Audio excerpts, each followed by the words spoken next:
Auto micro ভাড়া করে আপনার যেই যুবতী মহিলা পিতৃতুল্য শিক্ষকের ক্লাসে বসে বোরকা পরে, নিকাব পরে, হিজাব পরে, সেই যুবতী মেয়ে আপনার খাটো ব্লাউজ আর হলুদ শাড়ি পরে পিঠ পেট মাথা বের করে লিপস্টিক টিভি দিয়ে হলুদ দিতে গেছে, তো আপনি সার্থক পিতা, তাই না?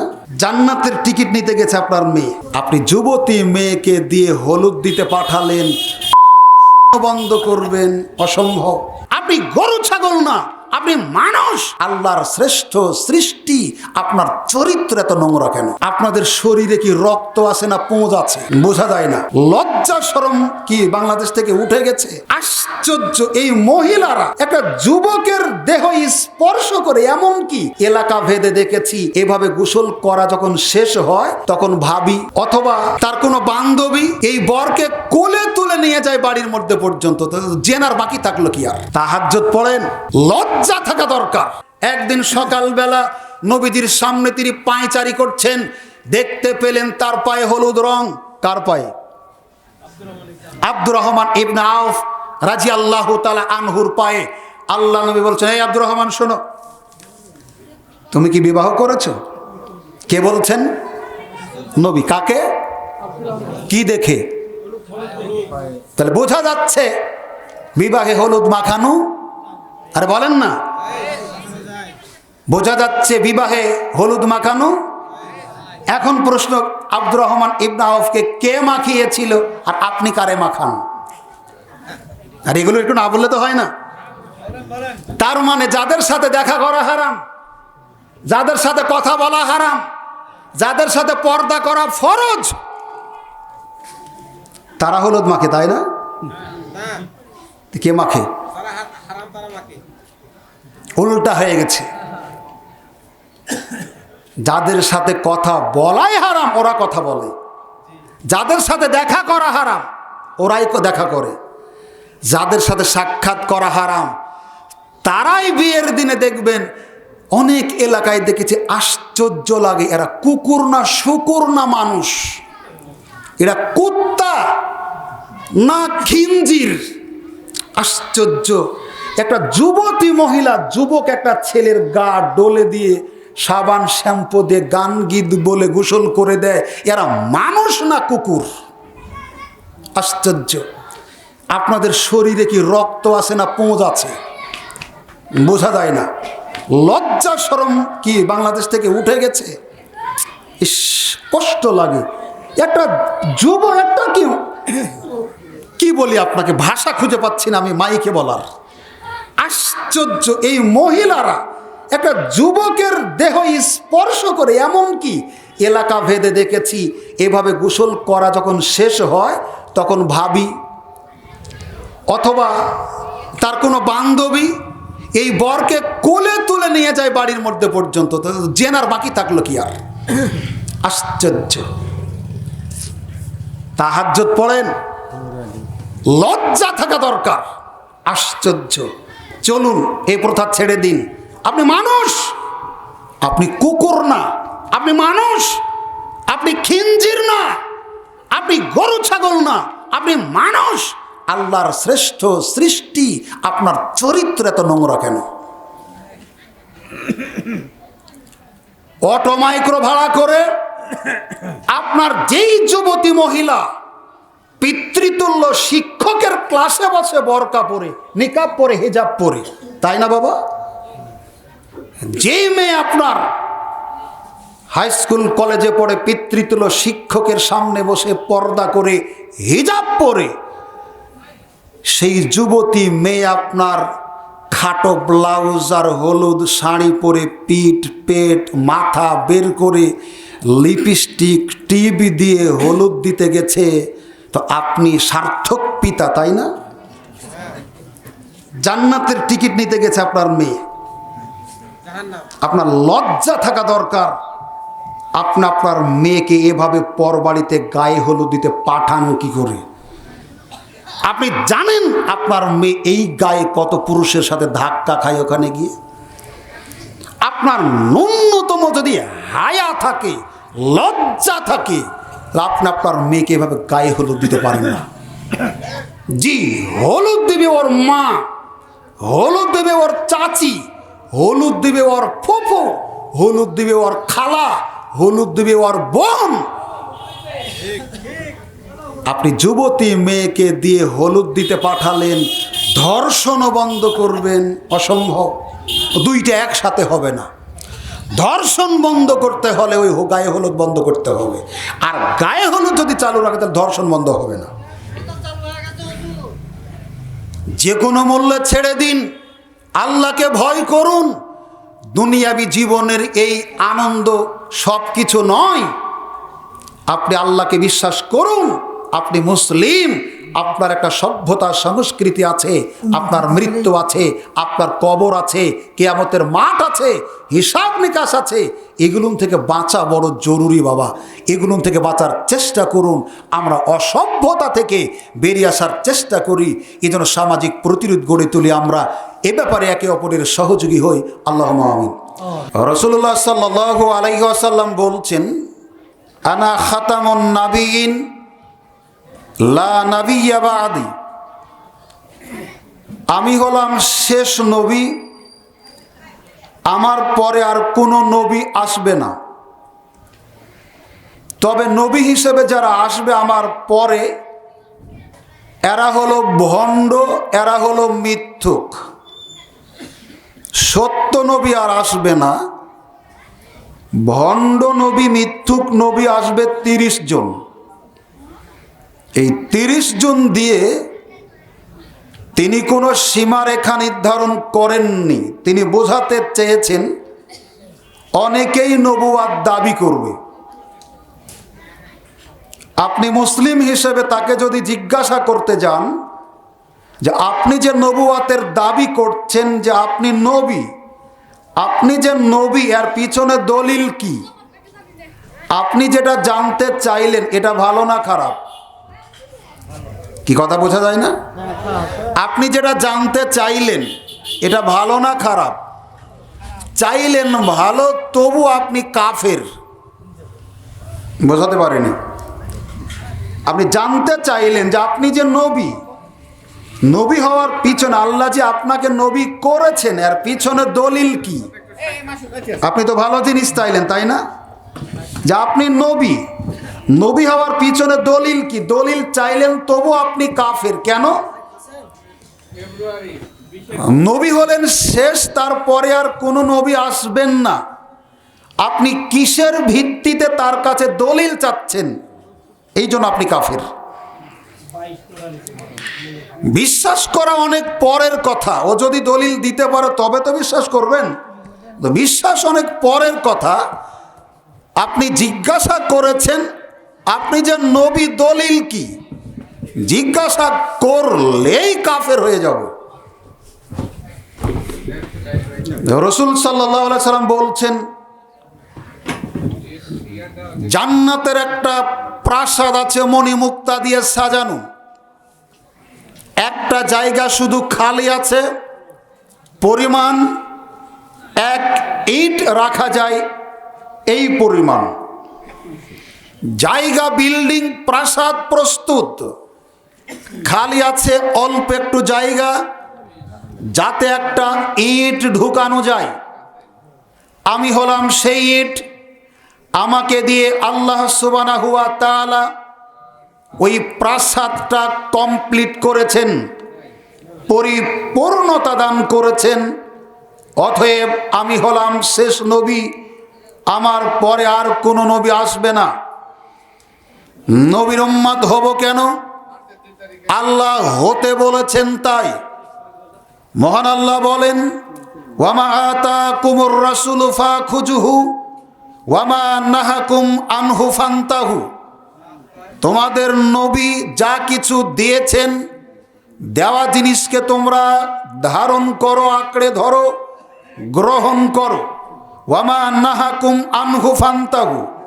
তোমাদেরকে নবী যা নিষেধ করেন, বর্জন করতে বলেন, দূরে থাকতে বলেন, নিষেধ করেন, নিষেধকৃত বিষয়গুলিকে তোমরা বর্জন করো, ওর ধারে কাছে যেও না। তাহলে নবীকে মানতে বলেছেন কে? কথা বলেন। নবীকে মানতে বলেছেন কে? আল্লাহ। তা আল্লাহর হুকুম পালন করতে গিয়ে আমরা নবীকে মানব। নবীকে মানব কেন? আমার আপনার যত আমল আছে এ আমল নষ্ট হয়ে যাবে নবীকে না মানলে। আমি আপনার জীবনের আমলগুলিকে টিকিয়ে রাখার জন্য পারলৌকিক জীবনে প্রতিদান প্রাপ্তির প্রত্যাশায় নবীজির আনুগত্য করব। মহান আল্লাহ বলেন, ইয়া আইয়ুহাল্লাযিনা আমানু আতিউল্লাহা ওয়া আতিউর রাসূলা ওয়া লা তুবতিলু আমালাকুম। হে বিশ্বাসীগণ, আল্লাহর আনুগত্য করো, তদীয় রাসূলের আনুগত্য করো, তোমরা তোমাদের আমলগুলিকে নষ্ট করো না। অর্থাৎ আমি আপনি আমরা আল্লাহকে নবীকে যদি না মানি তাহলে আমার আপনার কোনো আমল আল্লাহর নিকটে কবুল হবে না। আল্লাহকে কেন মানব? রসুলকে কেন মানব? রসুল সাল্লাল্লাহু আলাইহি ওয়াসাল্লামকে মানার অর্থই হলো আল্লাহকে মানা। কিন্তু তাই বলে নবী কিন্তু আল্লাহ নন। বোঝাতে পারিনি? বউকে অনেক ভালোবাসা যায়, ভালোবাসতে বাসতে এতটাই বললেন বউকে মা বলে ফেললেন, তাহলে বউ আপনার জন্য হারাম হয়ে গেল। আপনি জিহার করলেন, আপনার স্ত্রীর কোনো অঙ্গকে মাহারাম কোনো মহিলার অঙ্গের সাথে তুলনা করলে হালাল জিনিস হারাম হয়ে যায়। তার মানে বউকে মায়ের কোনো অঙ্গের সাথে তুলনা করলে বউয়ের সাথে আপনি জিহার করলেন। কাফারা দেওয়ার আগে স্ত্রীর সাথে মিলিত হওয়া জায়েজ নেই। তার মানে নবীকে ভালোবাসেন। এ আয়াতের অর্থ করতে গিয়ে আপনি এমনটা ভাববেন না যেহেতু রসুলের আনুগত্য করা মানেই আল্লাহর আনুগত্য করা, তাহলে নবী তো আল্লাহ। জি না। তাহলে কেন? আল্লাহ রাব্বুল আলামিন বলছেন, ওয়ামা ইয়ানতিকু আনিল হাওয়া ইন হুয়া ইল্লা ওয়াহিয়ুন ইউহা। নবী নিজের থেকে বানিয়ে কোনো কথা বলেন না। তিনি যেটা বলেন ওহির ভিত্তিতে বলেন। তিনি যেটা বলেছেন ওহির ভিত্তিতে, তিনি যেটা করেছেন ওহির ভিত্তিতে, তিনি যেটার মৌন সম্মতি দিয়েছেন ওহির ভিত্তিতে। এই ক্ষেত্রে একদিকে ধরা যায় হাদিস তিন ধরনের: এক কাউলি, দুই ফেলি, তিন তাকরিরি। নবী যেটা বলেছেন এটা কাউলি, যেটা তিনি করেছেন এটা ফেলি, যেটা মৌন সম্মতি দিয়েছেন এটা হলো তাকরিরি। আপনি আমি আমরা ইবাদতের জগতে যা কিছু করতে চাচ্ছি বা যাচ্ছি এই তিনটির একটির সাথে মিল থাকতে হবে, না হলে এই বিপদ। একটু পরে যাব ওই দিকে। তাহলে আল্লাহ মানতে বলেছেন, নবীকে তাই মানি। নবীকে না মানলে আমল নষ্ট হবে, তাই মানি। এরপর আমরা যদি পৃথিবীতে মুমিন হিসেবে দাবি করতে চাই, নবীকে মানার বিকল্প নেই। এই মানতে আল্লাহ বলেছেন। সর্বোপরি চলুন আপনাকে দেখাই, রাসূলুল্লাহ সাল্লাল্লাহু আলাইহি ওয়াসাল্লাম বলেছেন, ওয়াল্লাযী নাফসু মুহাম্মাদিন বিয়াদিহি লা ইয়াসমাউ বি। আল্লাহর কসম করে বলছি, যার হাতে মুহাম্মাদের জীবন, সারা পৃথিবীতে ইহুদি হোক অথবা খ্রিস্টান হোক, যত অমুসলিম পৃথিবীতে আছে, আমাকে আল্লাহ পৃথিবীতে নবুয়ত দিয়ে প্রেরণ করেছেন। এই সংবাদ যাদের কাছে পৌঁছেছে তারা যদি আমার উপরে ঈমান না এনে মারা যায় তাহলে সে যেন তার থাকার জায়গা জাহান্নাম বানিয়ে নিল। তাহলে আমরা নবীকে কেন মানব? জাহান্নামের শাস্তি থেকে বাঁচার জন্য। জাহান্নামের শাস্তি থেকে বাঁচা যায় রাসূল সাল্লাল্লাহু আলাইহি সাল্লামের উপরে ঈমান আনলে। মুসলিম মাত্র এই 6টা বিষয়ের উপরে ঈমান আনা জরুরি, যেটা সম্পর্কে আমরা জানি ঈমানে মুফাসসাল। আমানতু বিল্লাহি ওয়া মালাইকাতিহি ওয়া কুতুবিহি ওয়া রুসুলিহি ওয়াল ইয়াউমিল আখিরি ওয়াল কদরি খাইরিহি ওয়া শাররিহি মিনাল্লাহি তাআলা। বলেন বলেন আর নাই? জি। বাসে বাদাল মাউত, বাসে বাদাল মাউত। মৃত্যুর পরবর্তী জীবন কি পরকালের বাহিরে? কি কথা বলেন? মৃত্যুর পরবর্তী জীবন কি পরকাল নয়? ওয়াল বাসে বাদাল মাউত যেটা পরকাল সেটা ইমানে মুফাসসাল মিনাল্লাহি তাআলা পর্যন্ত বাসে বাদাল মাউত মানুষ তৈরি করে দিয়ে হাদিসের ভিতরে ঢুকিয়েছে। দলিল, এই হাদিসের আর একটা নাম হাদিসে জিবরিল। একদিন আল্লাহর নবী বসে আছেন সাহাবীদেরকে নিয়ে, জালিলুল কদর অসংখ্য সাহাবী। ওমর রাদিয়াল্লাহু তাআলা আনহু বলেন, এক সাদা ধবধবে পোশাক পরিহিত, চুলগুলি সুন্দর করে পরিপাটি করা এক লোক চলে আসলেন। আল্লাহর নবীর হাঁটুর সাথে হাঁটু মিলিয়ে দিয়ে বসলেন। আল্লাহর নবীর হাঁটুর উপরে দুই হাত রাখলেন। আমরা তাকে কেউ চিনি না। আপনার বাড়ি এক ডালাতে তাহেরপুরের মানুষকে চেনেন, আপনি সরকতিয়ার মানুষ চিনেন, আপনি নলডাঙ্গার মানুষ চিনেন। লোকটাকে দেখে মনে হচ্ছে পরিচিত নয়, দূরে থেকে কোথাও থেকে এসেছে এমনটাও নয়।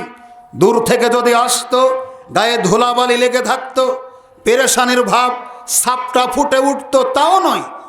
লোকটা জিজ্ঞাসা করছে অনর্গল কয়েকটা বিষয় নিয়ে, আল্লাহর নবী বলুন ঈমান কাকে বলে, বলুন ইহসান কাকে বলে, বলুন ইসলাম কাকে বলে, কিয়ামত কখন হবে, অনেক প্রশ্ন করছেন। ঈমানের জবাবে তিনি বলছেন, আনতুমিনু বিল্লাহি ওয়া মালাইকাতিহি ওয়া কুতুবিহি ওয়া রুসুলিহি ওয়া তুমিনু বিল কদরি খাইরিহি ওয়া শাররিহি মিনাল্লাহি তাআলা। শেষ পর্যন্ত জিজ্ঞাসা করছে, তাহলে বলুন কিয়ামত কখন হবে? তখন আল্লাহর নবী জবাবে বলছেন, আমাকে প্রশ্ন করা হয়েছে, যে প্রশ্ন করেছে আমার চাইতে সেই ভালো জানে। তার মানে কি বুঝলেন?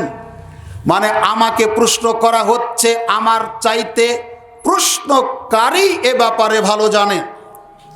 আল্লাহর নবীকে তখন বলা হলো কিছু নিদর্শন বলুন। তখন আল্লাহর নবী কিছু আলামত বললেন। লোকটা চলে গেল। আল্লাহর নবী ওমরকে জিজ্ঞাসা করলেন, ওমর তুমি কি চেনো? যেই লোকটা এসেছিলেন তোমাদের কাছে চলে গেল, তখন তিনি বললেন না। আল্লাহ নবী বললেন, উনি হলেন আল্লাহ অভিভাবক ফেরেশতা জিবরাইল আলাইহিস সালাতু ওয়াস সালাম, এসেছিলেন আমাকে প্রশ্ন করে তোমাদের দিন শেখাতে। হাদিসে জিবরিলের মধ্যে ইমানে মুফাসসাল লেখা আছে, এখানে ওয়াল বাসে বাদাল মাউত নেই, এটা শুধু কতিপয় আমপারাতে লেখা আছে। এখন আপনার কাছে প্রশ্ন, বুঝেন কিনা জানি না, আমপারা দেখে কোরআন হাদিস লেখা না কোরআন হাদিস দেখে আমপারা লেখা?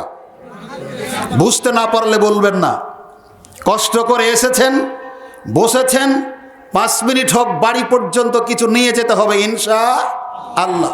বলুন তো, আমপারা দেখে কোরআন হাদিস লেখা না কোরআন হাদিস দেখে আমপারা লেখা?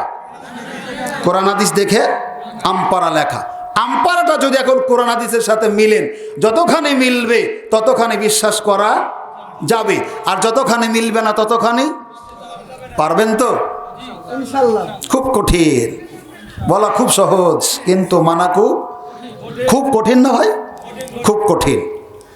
আপনি এটা বলেন ওয়াল বাসে বাদাল মাউত হাদিসের অংশ নয়, কত হুজুরকে দেখবেন গালাগালি করতে, এর কোনো হিসাব নাই।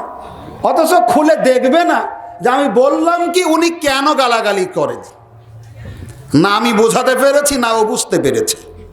হাদিস খুলে ওয়াল বাসে বাদাল মাউত আমারও তো মুখস্থ, পড়লে অসুবিধা কি, আমি কেন পড়বো? আশ্চর্য। ওয়াল বাসে বাদাল মাউত, মৃত্যুর পরবর্তী জীবন যেটা পরকাল, সেটা আমি মৃত্যুর পরবর্তী জীবন বলে যেটা বুঝাচ্ছি, পরকালই সেটা বুঝাচ্ছে। অতএব হাতে গোনা 6টি বিষয়ের উপরে ঈমান আনতে হয়। তার মধ্যে একটা হলো নবী রাসূলদের প্রতি ঈমান আনা। তাই তো আমি মুহাম্মদ সাল্লাল্লাহু আলাইহি সাল্লামের প্রতি ঈমান আনবো। নবী যা কিছু বলেছেন ওহির ভিত্তিতে, সূরা হাক্কা 44, 45, 46 আয়াত খুলুন। আল্লাহ সুবহানাহু ওয়া তাআলা বলছেন, কোন নবী যদি আমাদের নামে বানিয়ে কোনো কথা বলতেন, তাহলে আমি আল্লাহ তার ডান হাত ধরে ফেলতাম আর কণ্ঠনালীটা কেটে তাকে কুরবানি দিতাম। কে কুরবানি করতেন? কথা বলেন, কে কুরবানি করতেন? কাকে? কেন? মিথ্যা বললে। কে কুরবানি করতেন? কাকে করতেন? কেন করতেন? নবী মিথ্যা কথা বললে আল্লাহ কুরবানি করবেন, কিন্তু হুজুরেরা বললে করবেন না। এটা তো লেখা নাই, এটা তো লেখা নাই। লেখা আছে যে মিথ্যুক হুজুরেরা কিয়ামতের দিন, আমার এলাকায় এখন প্রায় বিলীন হওয়ার পথে, যে এই ধানের গাছগুলিতে ধানের কি বলে, আপনারা কি বলেন, দানা কম, পিটনি দিলে পারিশ্রমিক বেশি লাগে। আগে শোনেন, আপনার ধান গাছে দানা খুব কম, শ্রমিক নিয়ে যদি তাকে কাটাই মাড়াই করেন খরচ বেশি হয়, তো একসাথে কেটে বিছিয়ে দেন, দেখ গরু ঘুরান চতুর্দিকে, জি মালাই অথবা মলম যেটা বলেন। তো এইভাবে কিয়ামতের দিন কিছু হুজুর, যাদের পেটের নাড়ি ভুড়ি থাকবার পায়ের নিচে, ধান গাছ যেমন থাকে গরুতে মলম মারে, হুজুরের নাড়ি ভুড়ির উপর দিয়ে মলম মারবে। তো আপনি দেখে জিজ্ঞাসা করবেন, কি ব্যাপার হুজুর, গরম গরম বক্তব্য দিতে এই অবস্থা আপনার কেন? আপনাকে ঠিক বলা লাগবে না, একটাও মিথ্যা কথা হবে না ইনশাআল্লাহ। আমি একবারে সজাগ, ঘুমাইনি, ব্রেন ঠিক আছে, মাইকে বক্তৃতা দিচ্ছি আপনাদের সামনে, এটা আমার খেয়াল আছে। তবে অনুরোধ করব, বাড়ি পর্যন্ত কে কে নিয়ে যেতে পারেন, এটাই। জনগণ জিজ্ঞাসা করবে, কি ব্যাপার হুজুর, আপনাকে তো বক্তব্য দিতে দেখেছি এরকম গরম গরম, তা আজকে এরকম কেন? তো বলছে, দেখো আমি তোমাদের মিথ্যা কথা বলতে নিষেধ করেছিলাম, আমি অহরহ বলতাম। আমি তোমাদেরকে নামাজ পড়ার কথা বলতাম, আমি নিজেই পড়তাম না। আমি তোমাদেরকে সুদ খেতে নিষেধ করেছি বক্তৃতায়, আমি সুদের সাথে জড়িত ছিলাম। মানে হুজুর যেটা বলবে যদি না করে তাহলে এরকম হবে। আর একটা হাদিসে আছে যে কিয়ামত আল্লাহর নবী জান্নাত চষে বেড়াচ্ছেন, জাহান্নাম চষে বেড়াচ্ছেন, দেখলেন এক শ্রেণীর লোকের ঠোঁট বা জিহবা কাঁচি হলো আগুনের। কিসের কাঁচি? কাঁচি কিসের? আগুনের। এই কাঁচি দিয়ে জিহবা কাটা হচ্ছে। তো জিবরাইলকে আল্লাহর নবী জিজ্ঞাসা করে জানতে চাইলেন, জিবরাইল মানহা ওলাই, ওরা কারা যাদের জিহবা আগুনের কাঁচি দিয়ে কাটা হচ্ছে? তখন জিবরিল আমিন বলছেন, ওটা হলো আপনার জামানার কিছু বক্তা। কি বলেন খতিব সাহেব? কেন এরকম? তো মুখে বলতো একটা, কিন্তু আমল করতো আর একটা, বিপরীত। ও মানুষকে ভালো কথা বলতো, নিজে ভালো আমল করেনি। নিজে চরম কথা বলতো, মানুষ উপদেশ দিতে গিয়ে নিজে সমপরিমাণ ভুলে থাকতো। এর পরিণতি এটা। আপনাকে বলছিলাম, রসুল সাল্লাল্লাহু আলাইহি সাল্লাম যা বলেছেন ওহির ভিত্তিতে বলেছেন, না বললে আল্লাহ তাকে শাস্তি দিতেন। এজন্য তার প্রতিটি কথায় আল্লাহর কথা, তিনি পৃথিবীতে প্রচারক ছিলেন। এজন্য তাকে মানা মানে কি মোহাম্মদের নিজস্ব কথা মানা? বলেন তো, আমরা কি মোহাম্মদ মানুষকে মানি না মোহাম্মদকে নবী হিসেবে মানি? কি কথা একটু গুরুত্ব দেবেন। আমরা নবী মোহাম্মদকে মানি না এমনি মোহাম্মদকে মানি? নবী মোহাম্মদকে মানি। আর যখনই নবী মোহাম্মদকে মানব তখনই কোরআনকেই মানব। আম্মাজান আয়েশা রাদিয়াল্লাহু তাআলা আনহাকে জিজ্ঞাসা করা হয়েছিল, রাসূল সাল্লাল্লাহু আলাইহি সাল্লামের চরিত্র কেমন? প্রশ্নকারী লোকটাকে তখন তিনি বললেন, তুমি কি কোরআন পড়োনি? হ্যাঁ পড়েছি। তো কোরআনই হলো নবীজির চরিত্র। কোরআন যেমন নবীর চরিত্র তেমন। আল্লাহুস সামাদ। কোরআন যেমন নবীজির চরিত্র তেমন। না খেয়ে থেকেছেন, সুদ খাননি। না খেয়ে থেকেছেন, রাস্তাতে ঘুরছেন, বালুর ভিতরে খেজুর পরিত্যক্ত পড়ে থাকা খেজুর তুলে নিয়ে ধুলা পরিষ্কার করছেন, আর খেজুরকে বলছেন, খেজুর কয়েকদিন থেকে আমি অভুক্ত আছি, আমার সন্দেহ হয় তুমি সদাকার কিনা। খেজুর আমার বড় সন্দেহ হচ্ছে, আমি তো ক্ষুধার্ত কয়েকদিন থেকে, তুমি সদাকার কিনা। যেহেতু সদাকার মাল আমার জন্য খাওয়া হারাম, ভয় না থাকলে আমি তোমাকে কে ক্ষুধাটা নিবারণ করতাম। তিনি রাস্তায় পড়ে থাকা খেজুর খাচ্ছেন, আপনি 5 ওয়াক্ত নামাজ পড়েন, হাজি সাহেব সুদও খান, পাপই মনে করেন না, তাও আপনি পাকা হাজি। ধার নিতে গেলে আপনি মানুষকে 5 পয়সা দেন না, সুদে টাকা নিয়ে লাখ লাখ টাকা আপনার মার্কেটে পড়ে আছে।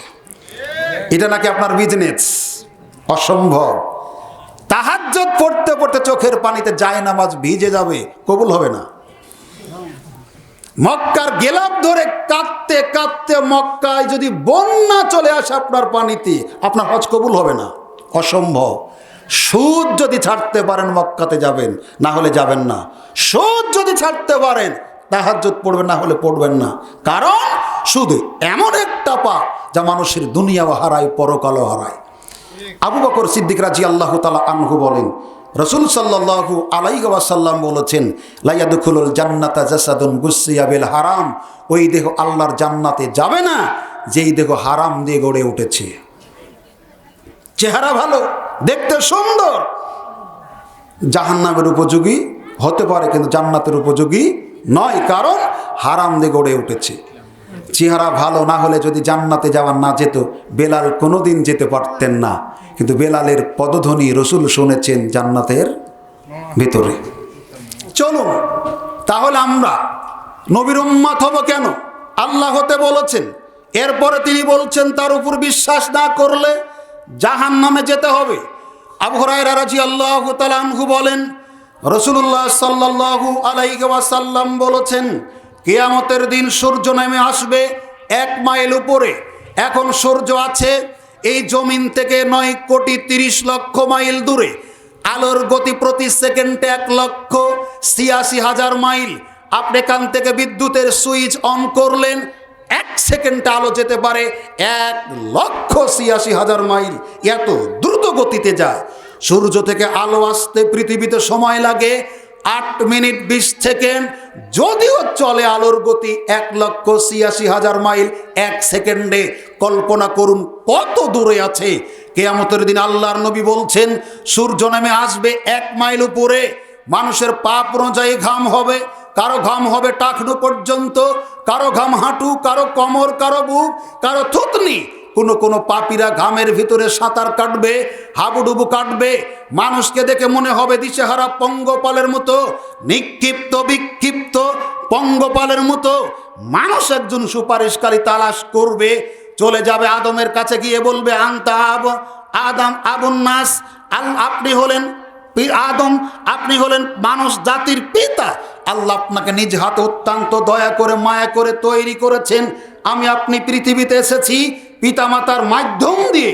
পৃথিবীর প্রথম মানুষ আদম আলাইহিস সালাতু ওয়াস সালামকে আল্লাহ নিজ হাতে তৈরি করেছেন অত্যন্ত স্নেহ মায়া মমতা দিয়ে। আপনাকে জান্নাতে থাকতে দিয়েছেন, ফেরেশতাদের সেজদা করিয়ে নিয়েছেন, জান্নাতে বিবাহ দিয়েছেন, জান্নাতে থাকতে দিয়েছেন, খেতে দিয়েছেন। আপনি আল্লাহর প্রিয় বান্দা, আপনিই পারেন আমাদের জন্য সুপারিশ করে কিয়ামতের এই বিভীষিকাময় যন্ত্রণা থেকে উদ্ধার করতে। আদম আলাইহিস সালাম বলবেন, আল্লাহ আমাকে সৃষ্টি করেছিলেন ঠিক, জান্নাতে থাকতে খেতে দিয়েছিলেন, বলেছিলেন যা ইচ্ছা খাও, যেখানে ইচ্ছা যাও, ফালা তাকরাবা হাদিহিস শাজারা, খবরদার এই বৃক্ষের নিকটে যেও না, যদি যাও তুমি অত্যাচারীদের অন্তর্ভুক্ত হবে। আমি গিয়েছিলাম, ভুল করে ফল খেয়েছি, ভুল বুঝতে পারার পর থেকে তওবা করেছি, কবরে ছিলাম কতদিন জানি না। আজকে কিয়ামতের মাঠে আল্লাহকে এত রাগান্বিত দেখছি, আমার জীবনে কোনোদিন আল্লাহকে এত রাগান্বিত দেখিনি। আমিও আজকে বলতে পারবো না আমার ওই একটা ফল খাওয়ার পাপ আল্লাহ ক্ষমা করেছেন কিনা। কি বুঝলেন? আপনি তো 2-3 বার শুধু আল্লাহকে বলেছেন পাতলা পায়খানা হয়েছে, আল্লাহ ভালো করে দেন করছেন, যে আল্লাহ তুমি কোথায়, এত দোয়া করি তুমি কবুল করো না কেন? আদমের দোয়া কবুল হবে না কিয়ামত পর্যন্ত, সে নিজে বলছে আমি বুঝতে পারিনি, জানতে পারিনি আজ পর্যন্ত আমার অপরাধকে আল্লাহ ক্ষমা করেছেন কিনা। নূহের কাছে মানুষ যাবে, ইব্রাহিমের কাছে যাবে, মানুষ যাবে ঈসা নবীর কাছে। শেষ অবধি চলে আসবে শেষ নবী, শ্রেষ্ঠ নবী, নবীদের নবী মুহাম্মদ রাসূলুল্লাহ সাল্লাল্লাহু আলাইহি ওয়াসাল্লামের কাছে। যখন তার কাছে আবেদনগুলি জানানো হবে, তখন তিনি সিজদায় পড়ে যাবেন আল্লাহর অনুমতি ক্রমে। আল্লাহ যতক্ষণ ইচ্ছা তাকে সিজদায় রাখবেন। এরপরে বলা হবে, হে মুহাম্মদ মাথা উঠাও, প্রার্থনা নিবেদন করো, শোনা হবে। রাসূল সাল্লাল্লাহু আলাইহি ওয়াসাল্লাম বলেন, তখন আমি আল্লাহ সুবহানাহু ওয়া তাআলার কাছে আমার উম্মতের ব্যাপারে সুপারিশ করব, আমিই হব কিয়ামতের মাঠে প্রথম সুপারিশকারী। এজন্য আমি আপনি যদি কিয়ামতের মাঠে মুহাম্মদ সাল্লাল্লাহু আলাইহি ওয়াসাল্লামকেই সুপারিশকারী হিসেবে গ্রহণ করতে চাই, পেতে চাই, তাহলে তার আনুগত্য করার বিকল্প কোনো রাস্তা নেই। চলুন আমরা সংক্ষিপ্ত জানব এমন কি আচরণ আছে যে আচরণের কারণে, যেই বদ অভ্যাসের কারণে, যেই দুশ্চরিত্রের কারণে, যেই খারাপ আচরণের কারণে আমরা রাসূলুল্লাহ সাল্লাল্লাহু আলাইহি ওয়াসাল্লামের উম্মত থেকে ছিটকে যাই, বের হয়ে যায়, খারিজ হয়ে যায়, অন্তর্ভুক্ত থাকার জন্য প্রতিবন্ধকতার সৃষ্টি করে। আব্দুল্লাহ ইবনে মাসউদ রাদিয়াল্লাহু তাআলা আনহু বলেন, রাসূলুল্লাহ সাল্লাল্লাহু আলাইহি ওয়াসাল্লাম বলেছেন, ওই ব্যক্তি আমার উম্মতের অন্তর্ভুক্ত নয়, আমাদের দলভুক্ত নয়, যে ব্যক্তি কারো মৃত্যুতে কান্না করে, বিলাপ করে, মাতম করে, মাথার চুল ছিঁড়ে, বুকের কাপড় ছিঁড়ে, বুক চাপড়ায়, এভাবে যারা কান্নাকাটি করে এরা আমার উম্মত নয়। দেখুন, আত্মীয় স্বজন প্রিয়জন মারা গেলে আপনার আমার কষ্ট লাগবে, লাগাটাই স্বাভাবিক। তবে আমি আপনি কান্নাকাটি করে কি করতে পারি তাদের জন্য? অথচ ধৈর্য ধারণ করলে সমধিক প্রতিদান। রাসূলুল্লাহ সাল্লাল্লাহু আলাইহি ওয়াসাল্লাম বলেন, যখন একটা মুসলিম ব্যক্তির বাচ্চার জান কব্জ করেন ফেরেশতারা, আল্লাহ সুবহানাহু ওয়া তাআলার নিকটে পৌঁছান। আল্লাহ যদিও জানেন, জিজ্ঞাসা করে আবারও জানতে চান, ফেরেশতারা বলো, যখন তোমরা আমার এই বান্দার নয়নের মণিকে, কলিজার টুকরার জান কব্জ করেছিলে, তখন তারা কেমন আচরণ করেছিল, তাদের প্রতিক্রিয়া কি ছিল, তাদের অনুভূতি কি ছিল? তখন ফেরেশতারা বলেন, প্রতিপালক, যখন আমরা তার জানটা কব্জ করেছিলাম তখনও ইন্না লিল্লাহি ওয়া ইন্না ইলাইহি রাজিউন পড়েছিল, ধৈর্য ধারণ করেছিল। তখন আল্লাহ সুবহানাহু ওয়া তাআলা ফেরেশতাদেরকে বলেন, ফেরেশতারা তোমরা যাও, ওই ধৈর্য ধারণকারী আমার নারী পুরুষ বান্দা বান্দির জন্য জান্নাতের ভিতরে একটা ঘর তৈরি করো এবং ওই ঘরের নাম দাও বাইতুল হামদ, প্রশংসার ঘর। অতএব আপনজন প্রিয়জন আমার আপনার নাবালেক বাচ্চা মারা গেলে যদি আমরা সবর ধৈর্য অবলম্বন করি, বিনিময়ে আল্লাহ জান্নাতের মধ্যে প্রশংসিত ঘর আমাকে আপনাকে দান করবেন। পাশাপাশি আমরা যদি বিলাপ করে কাঁদি, মাতম করি, বুক চাপড়াই, চুল ছিঁড়ি, জামা ছিঁড়ি, তাহলে জান্নাতে ঘর তো হবেই না, নবী সাল্লাল্লাহু আলাইহি সাল্লামের উম্মত থেকে আমরা বের হয়ে যাব। অতএব আমরা এখানে ধৈর্যের পরিচয় দিব, আল্লাহর কাছে ধৈর্য ধারণের প্রার্থনা করব, যাতে করে আমাদের আপনজন প্রিয়জনের মৃত্যুতে আমরা সমধিক ধৈর্য ধারণ করতে পারি। আল্লাহ সে তৌফিক দান করুন, আমিন। সম্মানিত উপস্থিতি, রাসূল সাল্লাল্লাহু আলাইহি ওয়াসাল্লামের সাহাবী জাবির ইবনে আব্দুল্লাহ রাদিয়াল্লাহু তাআলা আনহু বলেন, রাসূলুল্লাহ সাল্লাল্লাহু আলাইহি ওয়াসাল্লাম বলেছেন, লুণ্ঠন যারা করে, ছিনতাই যারা করে, এদের হাত কাটা যাবে না। তবে তাদের পরিণাম হলো, যদি কেউ দিবালুকে লুণ্ঠন করে, ছিনতাই করে, আল্লাহর নবী বলেছেন, ও আমার দলের অন্তর্ভুক্ত নয়, ও আমার উম্মত নয়। আজকে আমরা দেখি সমাজের পরতে পরতে অনেক বিপদগামী মানুষ আপনার কচি বাচ্চাকে, আপনার পিতাকে, আপনার মাতাকে, আপনার প্রিয়জনকে অপহরণ করে নিয়ে চলে যাচ্ছে, মুক্তিপণ দাবি করে, চাঁদা দাবি করে। আল্লাহর বান্দারা, তোমাকে বলি, আল্লাহর অনেক নিকৃষ্ট সৃষ্টি পৃথিবীতে আছে, কুকুরের রিজিকের ব্যবস্থা করে দেন আল্লাহ, শুকুরে রিজিকের ব্যবস্থা করে দেন আল্লাহ। আপনি আমি আল্লাহর শ্রেষ্ঠ সৃষ্টি, আপনি কেন ভাই এই খারাপ পথে পা বাড়ালেন? আপনি কেন এই হারামি পন্থায় ইনকাম করতে গেলেন? আপনি ফিরে আসুন, পৃথিবীতে শান্তি কায়েমের চেষ্টা করুন। দুনিয়াবী জীবন আপনার ভালো হবে, পারলৌকিক জীবনেও আপনার ভালো হবে। এজন্য এই বিষয় থেকে দূরে থাকার চেষ্টা করি। সম্মানিত উপস্থিতি, আব্দুল্লাহ ইবনে আমর রাদিয়াল্লাহু তাআলা আনহু বলেন, রাসূলুল্লাহ সাল্লাল্লাহু আলাইহি ওয়াসাল্লাম বলেছেন, তার উম্মতের অন্তর্ভুক্ত হওয়ার দুটি মাধ্যম আছে। এক, বড়দের সম্মান করা, বড়দের সম্মান করলে রসুলের উম্মাত থাকা যায়। দুই, ছোটদের স্নেহ করলে নবীর উম্মাত থাকা যায়।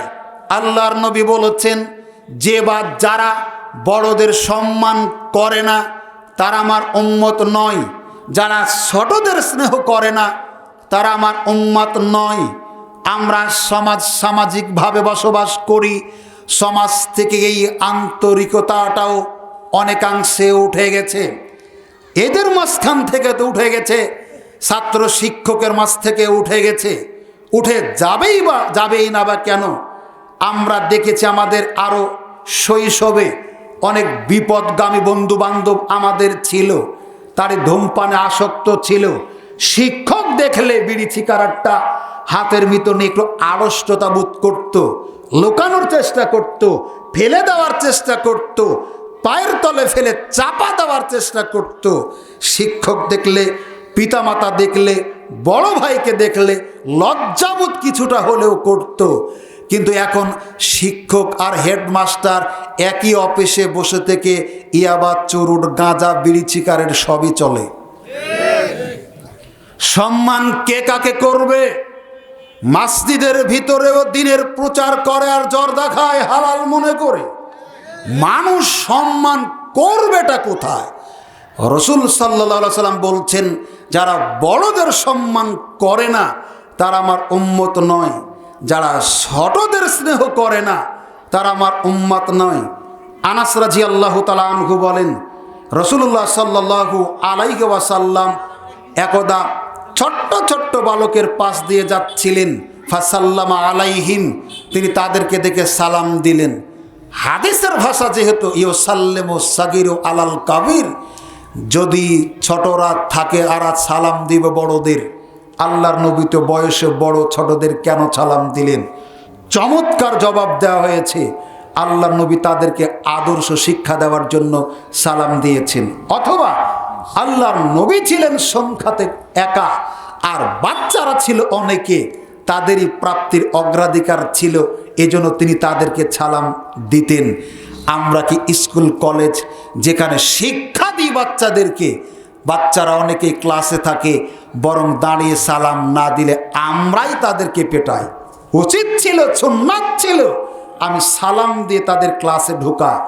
এই পদ্ধতি চালু করলে তাদেরকে নাকি আমরা বেয়াদব বানাই, কিন্তু একই চেয়ার টেবিলে বিড়ি সিগারেট চোয়ানি খাইলে বেয়াদব হয় না।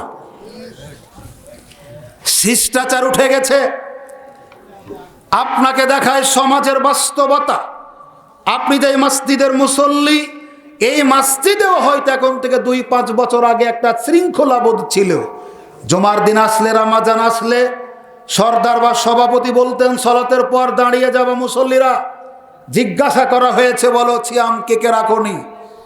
আপনি, আমিও স্বীকার করেছি আমার 2টা হয়নি, কারো 5টা হয়নি, কান ধরে তওবা করেছি মসজিদের ভিতরে। করিনি বাবা? কথা বলেন, করিনি? যেই বাপ তওবা পড়িয়েছেন সেই বাপও আজকে বেঁচে আছে। যেই ছেলে তওবা করে উঠবাস করেছে কান ধরে মসজিদের ভিতরে, ওই ছেলেও হয়তো এখন বেঁচে আছে, ওই মসজিদেও আছে। কিন্তু এই অনুশাসন আর আছে? বলেন, কেউ কাউকে মানে না। কারণ এই অনুভূতি থেকে তারা অনেক দূরে ছিটকে গেছে, চড়ে গেছে, এর ধারে কাছেও তারা নেই। চলুন আমরা ফিরিয়ে আনার চেষ্টা করি।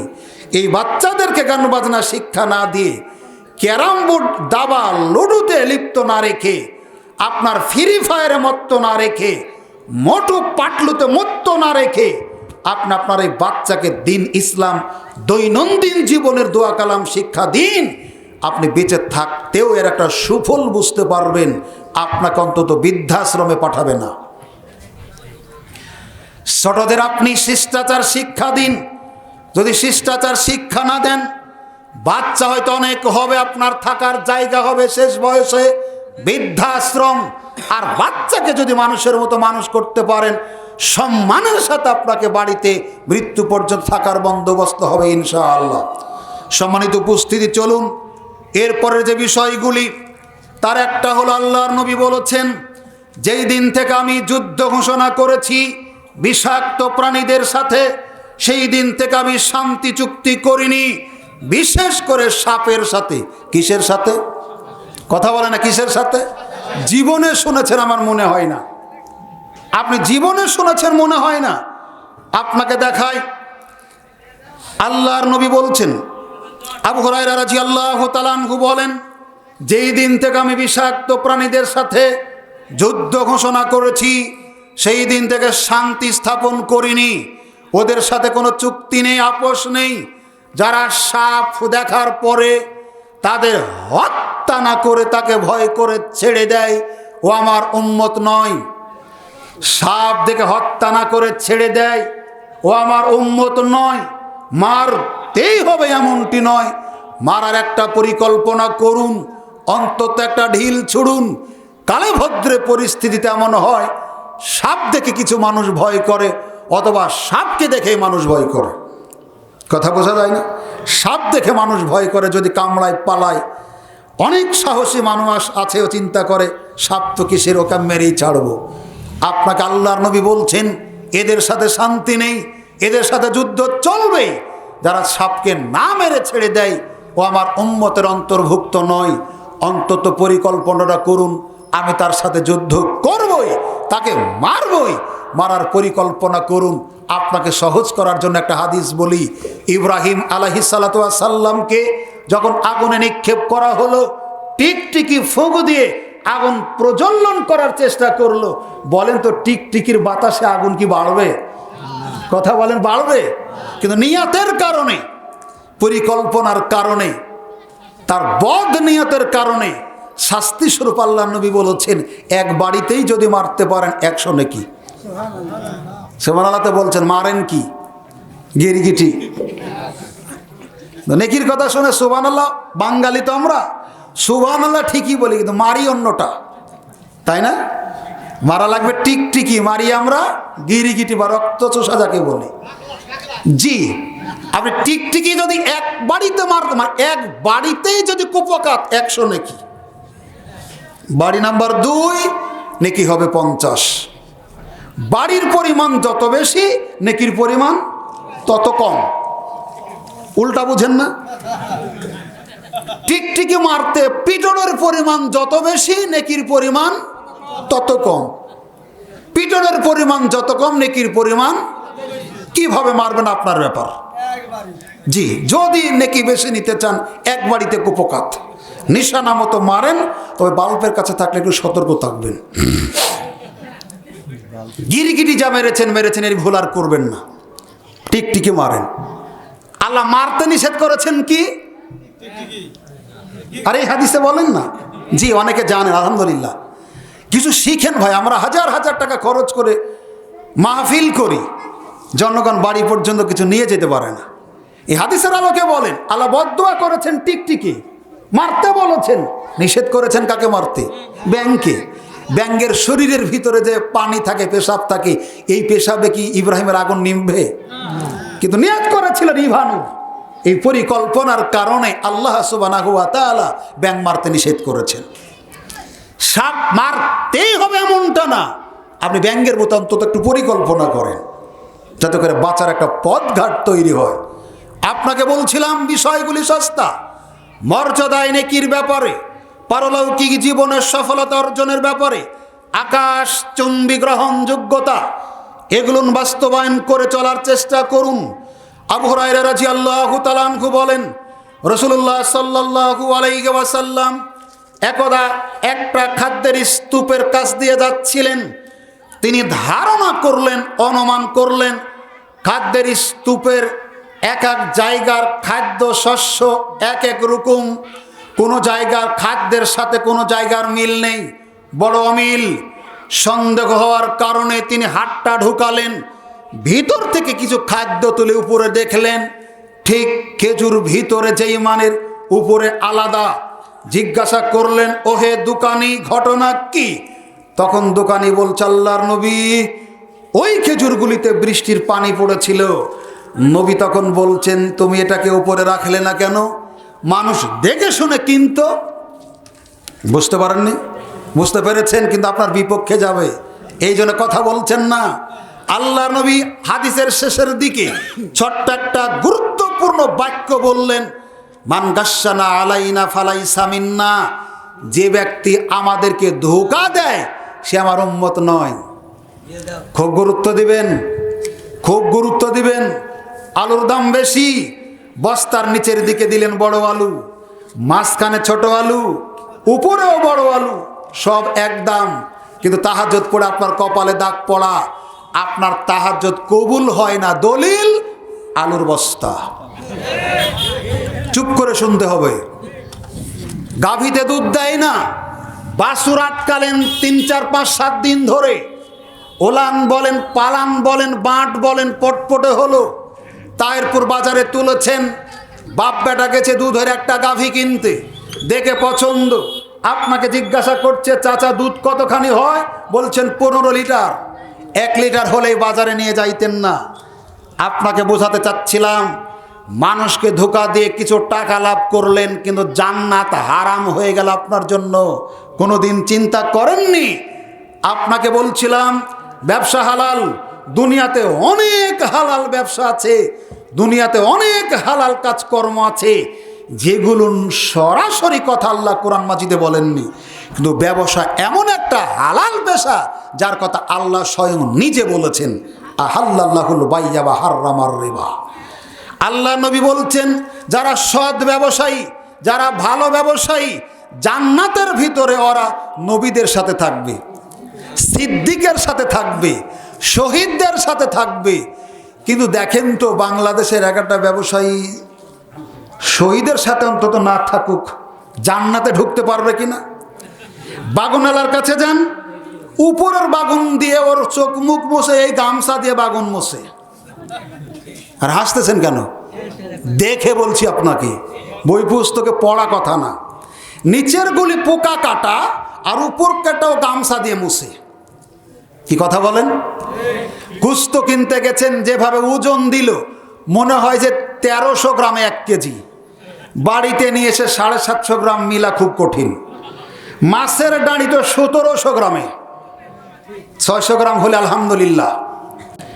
আপনি যদি কাঁচামাল বিক্রি করতে যান, আলু, মূলা, সবজি জাতীয় 50 কেজিতে মন, কিনতে যান 35 কেজিতে মন। এখন তো আবার মিটার, তাই না? ফো দিলে ওজন বাড়ে। আগে তো দাঁড়ি পাল্লাতে নিলে 2-1 গ্রাম বেশি পাওয়ার সুযোগ ছিল, এখন মিটার ফো দিলেও 2 গ্রাম বেশি। আবার 106 টাকা হয়েছে, 5 টাকা দিলেও হতো। এখন ওই থেকে বাঁচার উপায় নেই। এজন্য প্রান্তিক পর্যায়ের যারা কৃষক, যারা বৃষ্টিতে ভিজে, সূর্যের তাপে পিঠের চামড়াটা পুড়ে সারখার হয়ে যায়, এরা যতখানি লাভ করতে পারে না। একটা গরুতেই খুদ হাত বদল করলে 900 টাকা ছাড় করতে লাগে। কি কথা বোঝা যায় না? খাজনা না দিলে আপনাকে ঘুরতে দেয় না। এটা গজব হতে হবে। চলুন আপনাকে দেখায়। এমনি করে আপনি যতগুলি দোকানি, খাদ্যে ভেজাল দিবেন না, ফরমালিন দিবেন না, ওজনে কারচুপি করবেন না, তাওয়াক্কুল করবে আল্লাহর উপরে। আশা করা যায় আপনি যদি মুমিন হন, এই ব্যবসাকে আল্লাহর পক্ষ থেকে আপনার জীবন জীবিকা উপার্জনের একটা মাধ্যম মনে করেন, জান্নাতের ভিতর আপনি সিদ্দিকের সাথে থাকতে পারবেন, শহীদদের সাথে থাকতে পারবেন, নবী রাসূলদের সাথে থাকতে পারবেন। আপনি কি চান দুনিয়াবি জীবনে ব্যবসায় প্রতারণা করে জাহান্নামে যাবেন এটা, না ভালোভাবে ব্যবসা করে নবীদের সাথে জান্নাতে থাকবেন এটা? যদি আপনি এটার কামনা বাসনা হয়, আপনার কাছে অনুরোধ থাকবে, অনুগ্রহ করে আপনি ব্যবসায় ভেজাল দেওয়া বন্ধ করুন। আপনাকে বলছিলাম, এমনি করে সমাজের প্রত্যেকটা পরতে পরতে ধোঁকা প্রতারণা জেঁকে বসে আছে।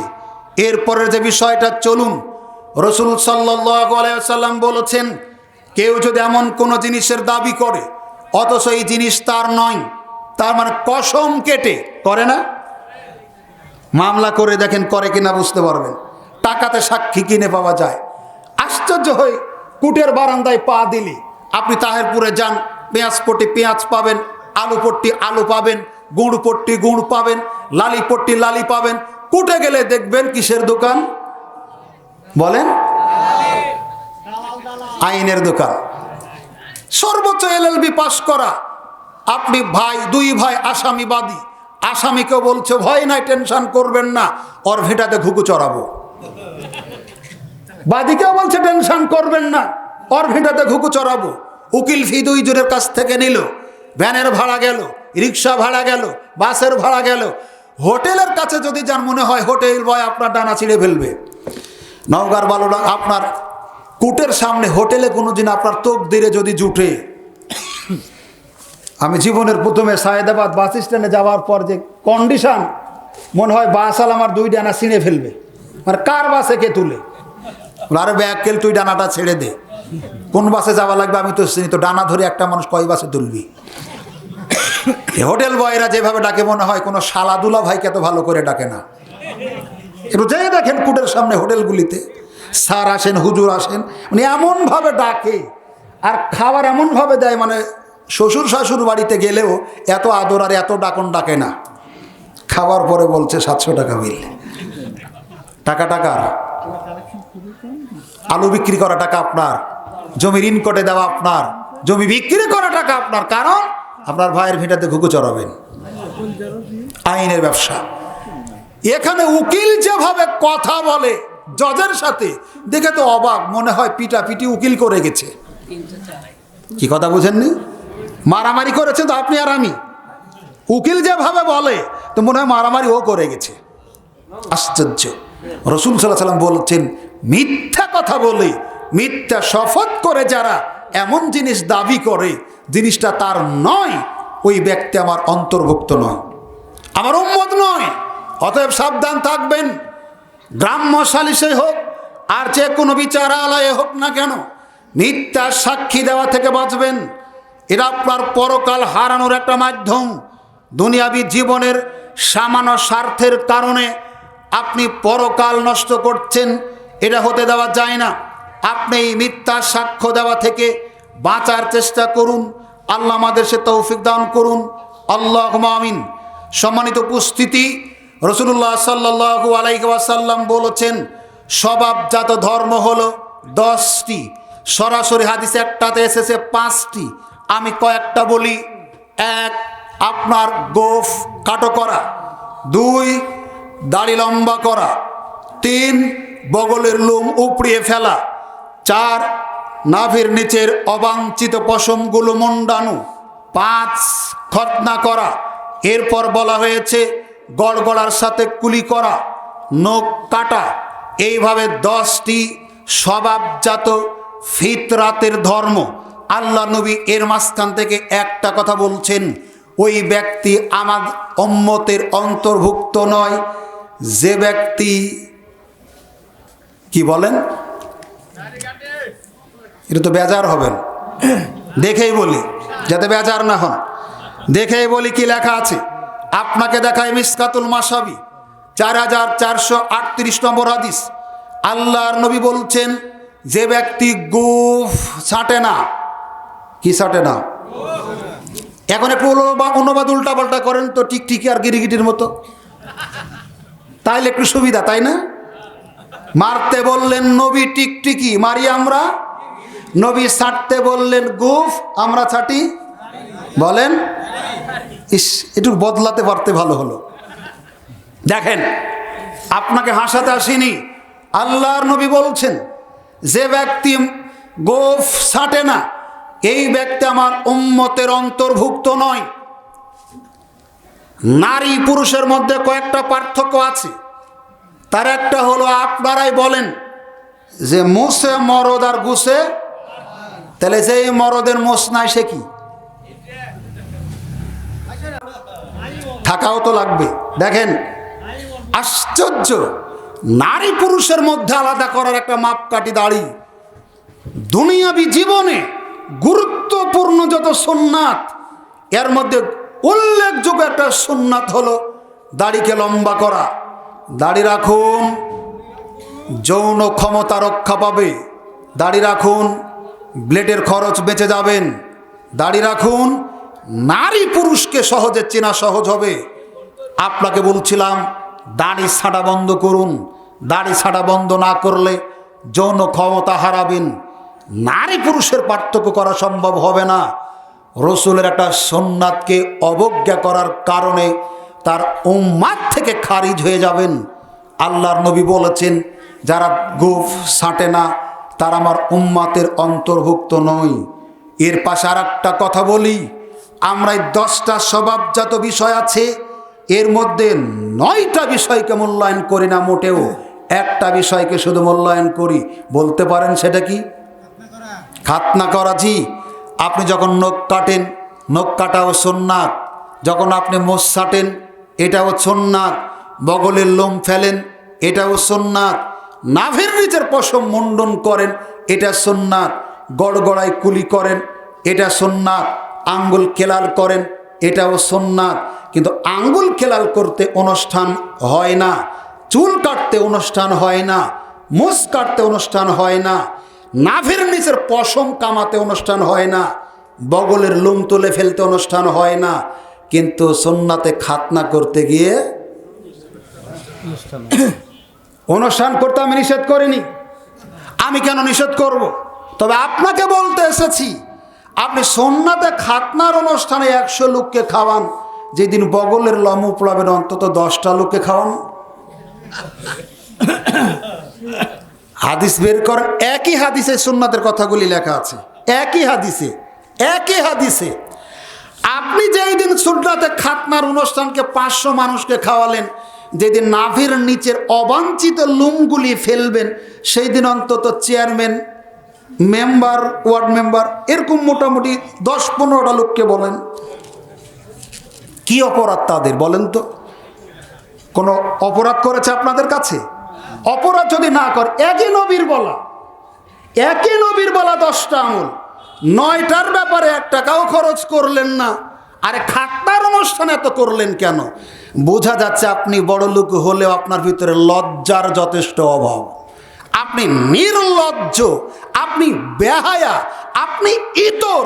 না হলে এই সিদ্ধান্ত আপনি কেন নিতে গেলেন? এরপর আপনি মুসলিম দাবি করেন, অসম্ভব। আপনাকে বলি, এই নোংরা প্রথা ছেড়ে দিন। এর পাশাপাশি আরেকটা প্রথা আছে, বৌভাত। বৌভাত হারাম, ওয়ালিমা জরুরি। ভাষা বুঝেন? বৌভাত হারাম, ওয়ালিমা জরুরি। বৌভাত হারাম, ওয়ালিমা জরুরি। এদেশের মানুষ অলিমা বুঝে না, এদেশের মানুষ বৌভাত বুঝে। এদেশের মানুষ অলিমা বুঝে না, এদেশের মানুষ বৌভাত বুঝে। ওয়ালিমা মানে আল্লাহর নবী যুদ্ধ সফর শেষে ফিরছেন, সাফিয়া বিনতে হুয়াই তার সাথে বিবাহ হলো। রাস্তার মাঝখানে যাত্রা বিরতি করলেন, বাসর রাত উদযাপন করা হলো। সকালবেলা তিনি গায়ের চাদর বিছালেন, সাহাবীদের বললেন, সাহাবীরা যার কাছে যা কিছু আছে আমাকে সহযোগিতা করো আমার বিবাহের ওয়ালিমা করার জন্য। কি করার জন্য? বোঝা যাচ্ছে বরের যদি সামর্থ্য না থাকে ওয়ালিমা করার, সঙ্গী সাথীরা গ্রামবাসী সহযোগিতা করে ওয়ালিমার ব্যবস্থা করবে। দলিল, নবী চেয়েছেন সাহাবীদের কাছ থেকে সহযোগিতা। সাহাবীরা বলছেন, আমাদের কারো কাছে খেজুর ছিল, কারো কাছে পনির ছিল, যার কাছে যা ছিল আমরা দিলাম। এটা দেই রসুল সাল্লাল্লাহু আলাইহি সাল্লামের বিবাহের ওয়ালিমার অনুষ্ঠান করা হলো। আব্দুর রহমান ইবনে আউফ রাদিয়াল্লাহু তাআলা আনহু মক্কা থেকে মদিনায় হিজরত করে গেলেন। আল্লাহ নবী এক আনসারী সাহাবীর সাথে তার সখ্যতা গড়ে দিলেন। আল্লাহর নবীর এই সাহাবী আব্দুর রহমান ইবনে আউফকে বললেন, আমার 4টা বউ আছে, আপনার যেই 2টা পছন্দ আপনি বলেন, আমি তাকে তালাক দিব, আপনি বিবাহ করবেন। আমি যদি ইচ্ছা মতো তালাক দিই, তাহলে আপনি বলতে পারেন অনেক দিন থেকে সংসার করে যেই দুইটা আমার পছন্দ নয় এই দুইটাকে তালাক দিয়েছি। এমনটা হবে না। দেখেন কত ভালোবাসতেন একজন আর একজনকে। সাহাবী বলছেন, আমার যেই স্ত্রী আপনার পছন্দ আমাকে শুধু বলেন, আমি তাকে তালাক দিয়ে দিব আপনার সাথে বিয়ে দেওয়ার জন্য, আর ধন সম্পদ জমি জায়গা যা আছে অর্ধেকটা আপনাকে দিয়ে দিব। তখন আব্দুর রহমান ইবনে আউফ বলছেন, আল্লাহ আপনার পরিবারের সম্পদে বরকত দিন, আপনি দোয়া করবেন আমার জন্য। আমি আপনার স্ত্রীও চাই না, আমি আপনার সম্পদও চাই না, আমাকে আপনি বাজার দেখিয়ে দিবেন, আমি ব্যবসা জানি, ব্যবসা করব। সুবহানাল্লাহ বললেন না? অনেক মানুষ একটু বিপদে পড়লে মানুষের কাছে হাত পাতি, সারা জীবন ওই পেশা থেকে আর ফিরে আসতে পারি না। আছে না বাবা? দেখেন তিনি বলছেন, আমাকে বাজার দেখান, আমি ব্যবসা জানি, আপনার সম্পদের দরকার নেই। দিতে চাইলেন, খুশি হলাম, আল্লাহ আপনার সম্পদে বরকত দিন। ব্যবসা করে তিনি লাভবান হলেন। একদিন সকালবেলা নবীজির সামনে তিনি পায়চারি করছেন, দেখতে পেলেন তার পায়ে হলুদ রং। কার পায়ে? আব্দুর রহমান ইবনে আউফ রাদিয়াল্লাহু তাআলা আনহুর পায়ে। আল্লাহ নবী বলছেন, এই আব্দুর রহমান শোনো, তুমি কি বিবাহ করেছো? কে বলছেন? নবী। কাকে? কি দেখে? তাহলে বোঝা যাচ্ছে বিবাহে হলুদ মাখানো। আরে বলেন না, বোঝা যাচ্ছে বিবাহে হলুদ মাখানো। এখন প্রশ্ন, আব্দুর রহমান ইবনে আউফকে কে মাখিয়েছিল আর আপনি কারে মাখান? আর এগুলো একটু না বললে তো হয় না। তার মানে যাদের সাথে দেখা করা হারাম, যাদের সাথে কথা বলা হারাম, যাদের সাথে পর্দা করা ফরজ, তারা হলুদ মাখে, তাই না? কে মাখে? উল্টা হয়ে গেছে। যাদের সাথে কথা বলাই হারাম ওরা কথা বলে, যাদের সাথে দেখা করা হারাম ওরাই দেখা করে, যাদের সাথে সাক্ষাৎ করা হারাম তারাই বিয়ের দিনে দেখবেন অনেক এলাকায় দেখেছি, আশ্চর্য লাগে, এরা কুকুর না শুকুর না মানুষ, এরা কুত্তা না খিঞ্জির। আশ্চর্য। একটা যুবতী মহিলা, যুবক একটা ছেলের গা ডলে দিয়ে সাবান শ্যাম্পু দিয়ে গান গীত বলে গোসল করে দেয়, এরা মানুষ না কুকুর? আশ্চর্য। আপনাদের শরীরে কি রক্ত আছে না পোঁজ আছে? বোঝা যায় না। লজ্জা শরম কি বাংলাদেশ থেকে উঠে গেছে? ইস, কষ্ট লাগে। একটা যুবক, একটা কি বলি আপনাকে, ভাষা খুঁজে পাচ্ছি না আমি মাইকে বলার। আশ্চর্য, এই মহিলারা একটা যুবকের দেহ স্পর্শ করে। এমন কি এলাকা ভেদে দেখেছি, এভাবে গোসল করা যখন শেষ হয় তখন ভাবি অথবা তার কোনো বান্ধবী এই বরকে কোলে তুলে নিয়ে যায় বাড়ির মধ্যে পর্যন্ত। জেনার বাকি থাকলো কি আর? আশ্চর্য। তাহাজ্জুদ পড়েন, লজ্জা থাকা দরকার। আশ্চর্য। চলুন এই প্রথা ছেড়ে দিন। আপনি মানুষ, আপনি কুকুর না, আপনি মানুষ, আপনি খিঞ্জির না, আপনি গরু ছাগল না, আপনি মানুষ, আল্লাহর শ্রেষ্ঠ সৃষ্টি। আপনার চরিত্র এত নোংরা কেন? অটো মাইক্রো ভাড়া করে আপনার যেই যুবতী মহিলা পিতৃতুল্য শিক্ষকের ক্লাসে বসে বোরকা পরে, নিকাব পরে, হিজাব পরে, তাই না বাবা? যেই মেয়ে আপনার হাই স্কুল কলেজে পড়ে পিতৃতুল্য শিক্ষকের সামনে বসে পর্দা করে হিজাব পরে, সেই যুবতী মেয়ে আপনার খাটো ব্লাউজ আর হলুদ শাড়ি পরে পিঠ পেট মাথা বের করে লিপস্টিক টিবি দিয়ে হলুদ দিতে গেছে, তো আপনি সার্থক পিতা, তাই না? জান্নাতের টিকিট নিতে গেছে আপনার মেয়ে। আপনার লজ্জা থাকা দরকার। আপনি আপনার মেয়েকে এভাবে পরবাড়িতে গায়ে হলুদ দিতে পাঠান কি করে? আপনি জানেন আপনার মেয়ে এই গায়ে কত পুরুষের সাথে ধাক্কা খায় ওখানে গিয়ে? আপনার ন্যূনতম যদি হায়া থাকে, লজ্জা থাকে, আপনি আপনার মেয়েকে এভাবে গায়ে হলুদ দিতে পারেন না। জি, হলুদ দিবে ওর মা, হলুদ দিবে ওর চাচি, হলুদ দিবে ওর ফুফু, হলুদ দিবে ওর খালা, হলুদ দিবে ওর বোন। আপনি যুবতী মেয়েকে দিয়ে হলুদ দিতে পাঠালেন, ধর্ষণও বন্ধ করবেন, অসম্ভব। দুইটা একসাথে হবে না। ধর্ষণ বন্ধ করতে হলে ওই গায়ে হলুদ বন্ধ করতে হবে, আর গায়ে হলুদ যদি চালু রাখে তাহলে ধর্ষণ বন্ধ হবে না। যে কোনো মূল্যে ছেড়ে দিন, আল্লাহকে ভয় করুন। দুনিয়াবি জীবনের এই আনন্দ সব কিছু নয়। আপনি আল্লাহকে বিশ্বাস করুন, আপনি মুসলিম, আপনার একটা সভ্যতা সংস্কৃতি আছে, আপনার মৃত্যু আছে, আপনার কবর আছে, কিয়ামতের মাঠ আছে, হিসাব নিকাশ আছে। এগুলো থেকে বাঁচা বড় জরুরি বাবা। এগুলো থেকে বাঁচার চেষ্টা করুন। আমরা অসভ্যতা থেকে বেরিয়ে আসার চেষ্টা করি। এই জন্য সামাজিক প্রতিরোধ গড়ে তুলি আমরা। এ ব্যাপারে একে অপরের সহযোগী হই। আল্লাহুম্মা আমিন। সম্মানিত উপস্থিতি, চলুন এরপরে বলছিলাম গুরুত্বপূর্ণ একটা সুন্নাত শেয়ার, নিদর্শন, দাড়ি লম্বা করা, গুফ খাটো করা। যারা আজও দাড়ি রাখেননি, বিনয়ের সাথে অনুরোধ করব, আপনি দাড়ি রাখার প্রথাটা চালু করুন। নিজে রাখুন, অপরগুলিকে রাখার ব্যাপারে আপনি উজ্জীবিত করুন, উৎসাহিত করুন। আল্লাহ আমাদের একে অপরকে সহযোগিতা করার তৌফিক দান করুন। আল্লাহুম্মা আমিন। সম্মানিত উপস্থিতি, এই সমস্ত কার্যকলাপগুলি করলে আমাদের যে বিষয়গুলি হারাতে হয় সেটা হলো নবীজির উম্মাত থেকে খারিজ হতে হবে, তার সুপারিশ থেকে বঞ্চিত হতে হবে, পরকালে জাহান্নাম হবে থাকার জায়গা। চলুন এর পরবর্তী বিষয়গুলি আল্লাহ রাব্বুল আলামিনের নবী মুহাম্মদ রাসূলুল্লাহ সাল্লাল্লাহু আলাইহি ওয়াসাল্লামের সাহাবী আবু হুরায়রা রাদিয়াল্লাহু তাআলা আনহু বলেন, জা রাবিউন ইলান নবী সাল্লাল্লাহু আলাইহি ওয়াসাল্লাম, একদা এক আরব বেদুইন, দরিদ্র, যাযাবর, মূর্খ, অশিক্ষিত ব্যক্তি নবীজির কাছে আসলো। ফাকালা দুল্লানি আলা আমালিন, আসার পর বলছে, আল্লাহর নবী আমাকে এমন কিছু কাজের কথা বলুন, এমন কিছু আমলের কথা বলুন, ইজা আমেল তুহু, যখন আমি ওই আমলগুলি করব, দাখালতুল জান্নাতা, বিনিময়ে যাতে জান্নাতে প্রবেশ করতে পারি।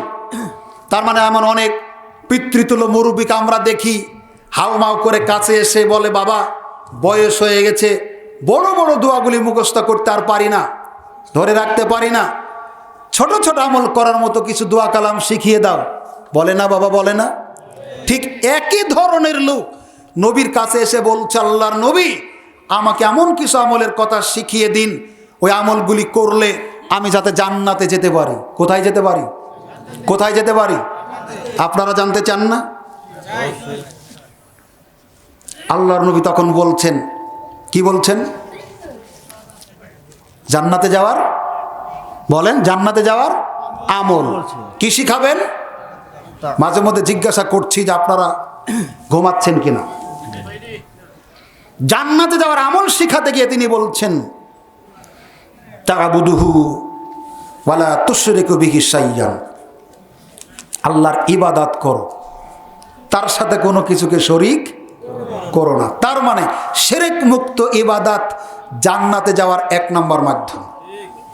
ইবাদত করবেন, শিরক বেদাত মুক্ত হতে হবে। এই ইবাদত দিয়ে কোথায় যাওয়া যাবে? কিন্তু ইবাদত করবেন, শিরক বেদাত মিশানো আছে, জান্নাতে যাওয়া যাবে না। 2, ওয়া আনতুকিমুস সালাতাল মাকতুবা, শোনো, ফরজ সালাতগুলি তুমি আদায় করবা, ফজর, জোহর, আসর, মাগরিব, এশা, জুমা, এই ফরজ সালাতগুলি তুমি আদায় করবা। কয়টা গেল? 3। ওয়া আনতুআদ্দিস যাকাতাল মাফরুজাতা, তোমার সম্পদ যদি নেশাব পরিমাণ হয় তাহলে তুমি যাকাত দিবা। কি দিবা? যাকাত দিবা। কয়টা হলো? 3।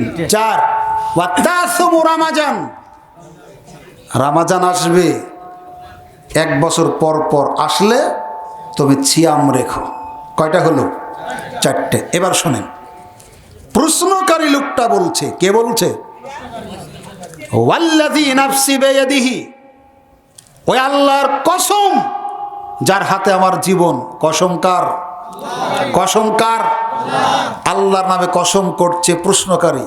ওই আল্লাহর কসম যার হাতে আমার জীবন, লা আজিদু আলা হাযা শাইয়াও ওয়ালা আনকুসু মিনহু।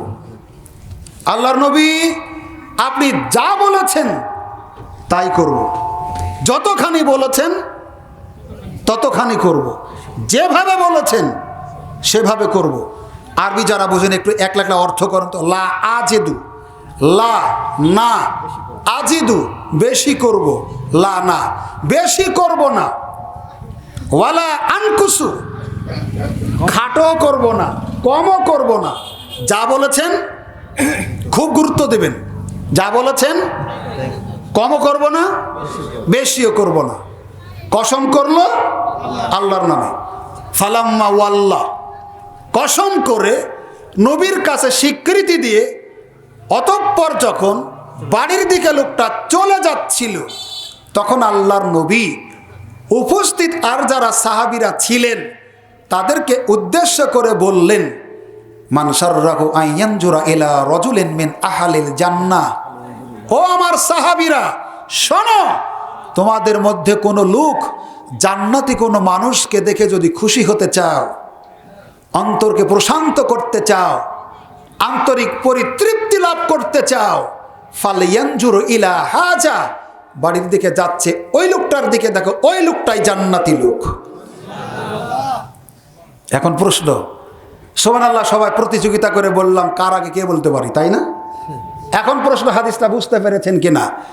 লোকটাকে আল্লাহর নবী কয়টা আমলের কথা বলেছেন? চারটার কোনোটাই করতে পেরেছে লোকটা? বাড়িতে যেতে পেরেছে? অথচ নবী কি বললেন? জান্নাতি। খামখেয়ালি বললেন? অনুমান করে বললেন? কোটা ভিত্তিক বললেন যে তুমি মুক্তিযোদ্ধা চলে যাওয়া, এভাবে বললেন? কেন বললেন? এর আগে আপনাকে বলেছি নবী ওহী ছাড়া কোনো কথা, এটা কি আপনাদের বিশ্বাস হয়? নবী ওহী ছাড়া কোনো কথা বলেননি, এটা কি আপনাদের বিশ্বাস হয়? সূরা নাজম ৩-৪ আয়াত, সূরা হাক্কা ৪৪-৪৫ আয়াত, নবী ওহী ছাড়া কিছু। তাহলে নবীজি আমল করার আগে এই লোকটাকে জান্নাতি বললেন ওহির ভিত্তিতে না এমনি? আগে বুঝবেন বাবারে, অনুরোধ, বুঝতে না পারলে বলবেন না। যদি নবী ওহী ছাড়া কোনো কথা নাই বলেন, তাহলে আপনার কাছে প্রশ্ন, আমল করার আগে লোকটাকে আল্লাহ নবী জান্নাতি যে বললেন, নিজের ইচ্ছাতে না ওহির ভিত্তিতে? কিন্তু আমল করার আগে কেন? নিয়তটা কি? হয়নি।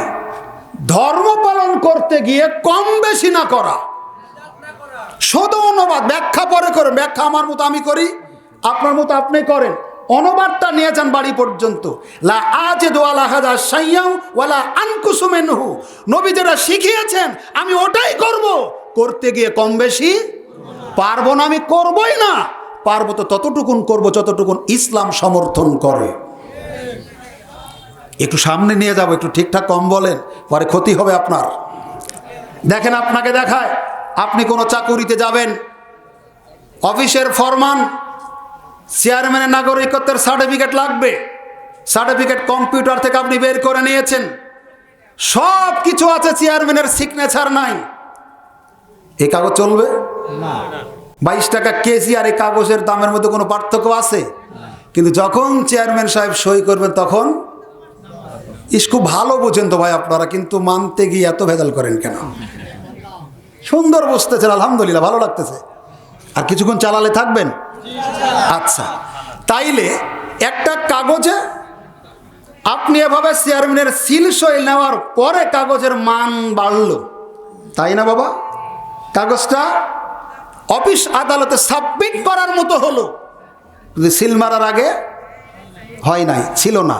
ঠিক একইভাবে আপনি ধর্মের নামে যত ভালোই হোক না কেন যে আমল করছেন, এই আমলের ব্যাপারে হয় নবী বলেছেন এরকম কোনো দলিল থাকা লাগবে, অথবা হয় নবী করেছেন এরকম কোনো দলিল থাকা লাগবে, অথবা নবী সম্মতি দিয়েছেন এরকম কোনো দলিল থাকা লাগবে। এই তিনটার কোনোটা যদি থাকে তাহলে সেই কাজটা ইবাদত হিসেবে গণ্য হবে, না হলে গণ্য হবে। এর চাইতে সহজ করে বোঝানোর আমার যোগ্যতা নাই। কি বুঝতে পারেননি? এখন আপনি যেটা করছেন ইবাদত মনে করে, এটা হয়তো নবী করতে বলেছেন অথবা নিজে করেছেন।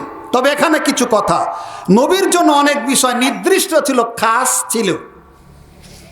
যেমন আল্লাহ নবী সিয়াম রাখতেন না খেয়েও, তিনি আমাদের রাখতে নিষেধ করেছেন। সাওমে বিশাল যাকে বলা হয়, তোমরা সাহারি না খেয়ে সিয়াম রেখো না। সাহাবীরা বলছেন আপনি তো রাখেন, তাহলে?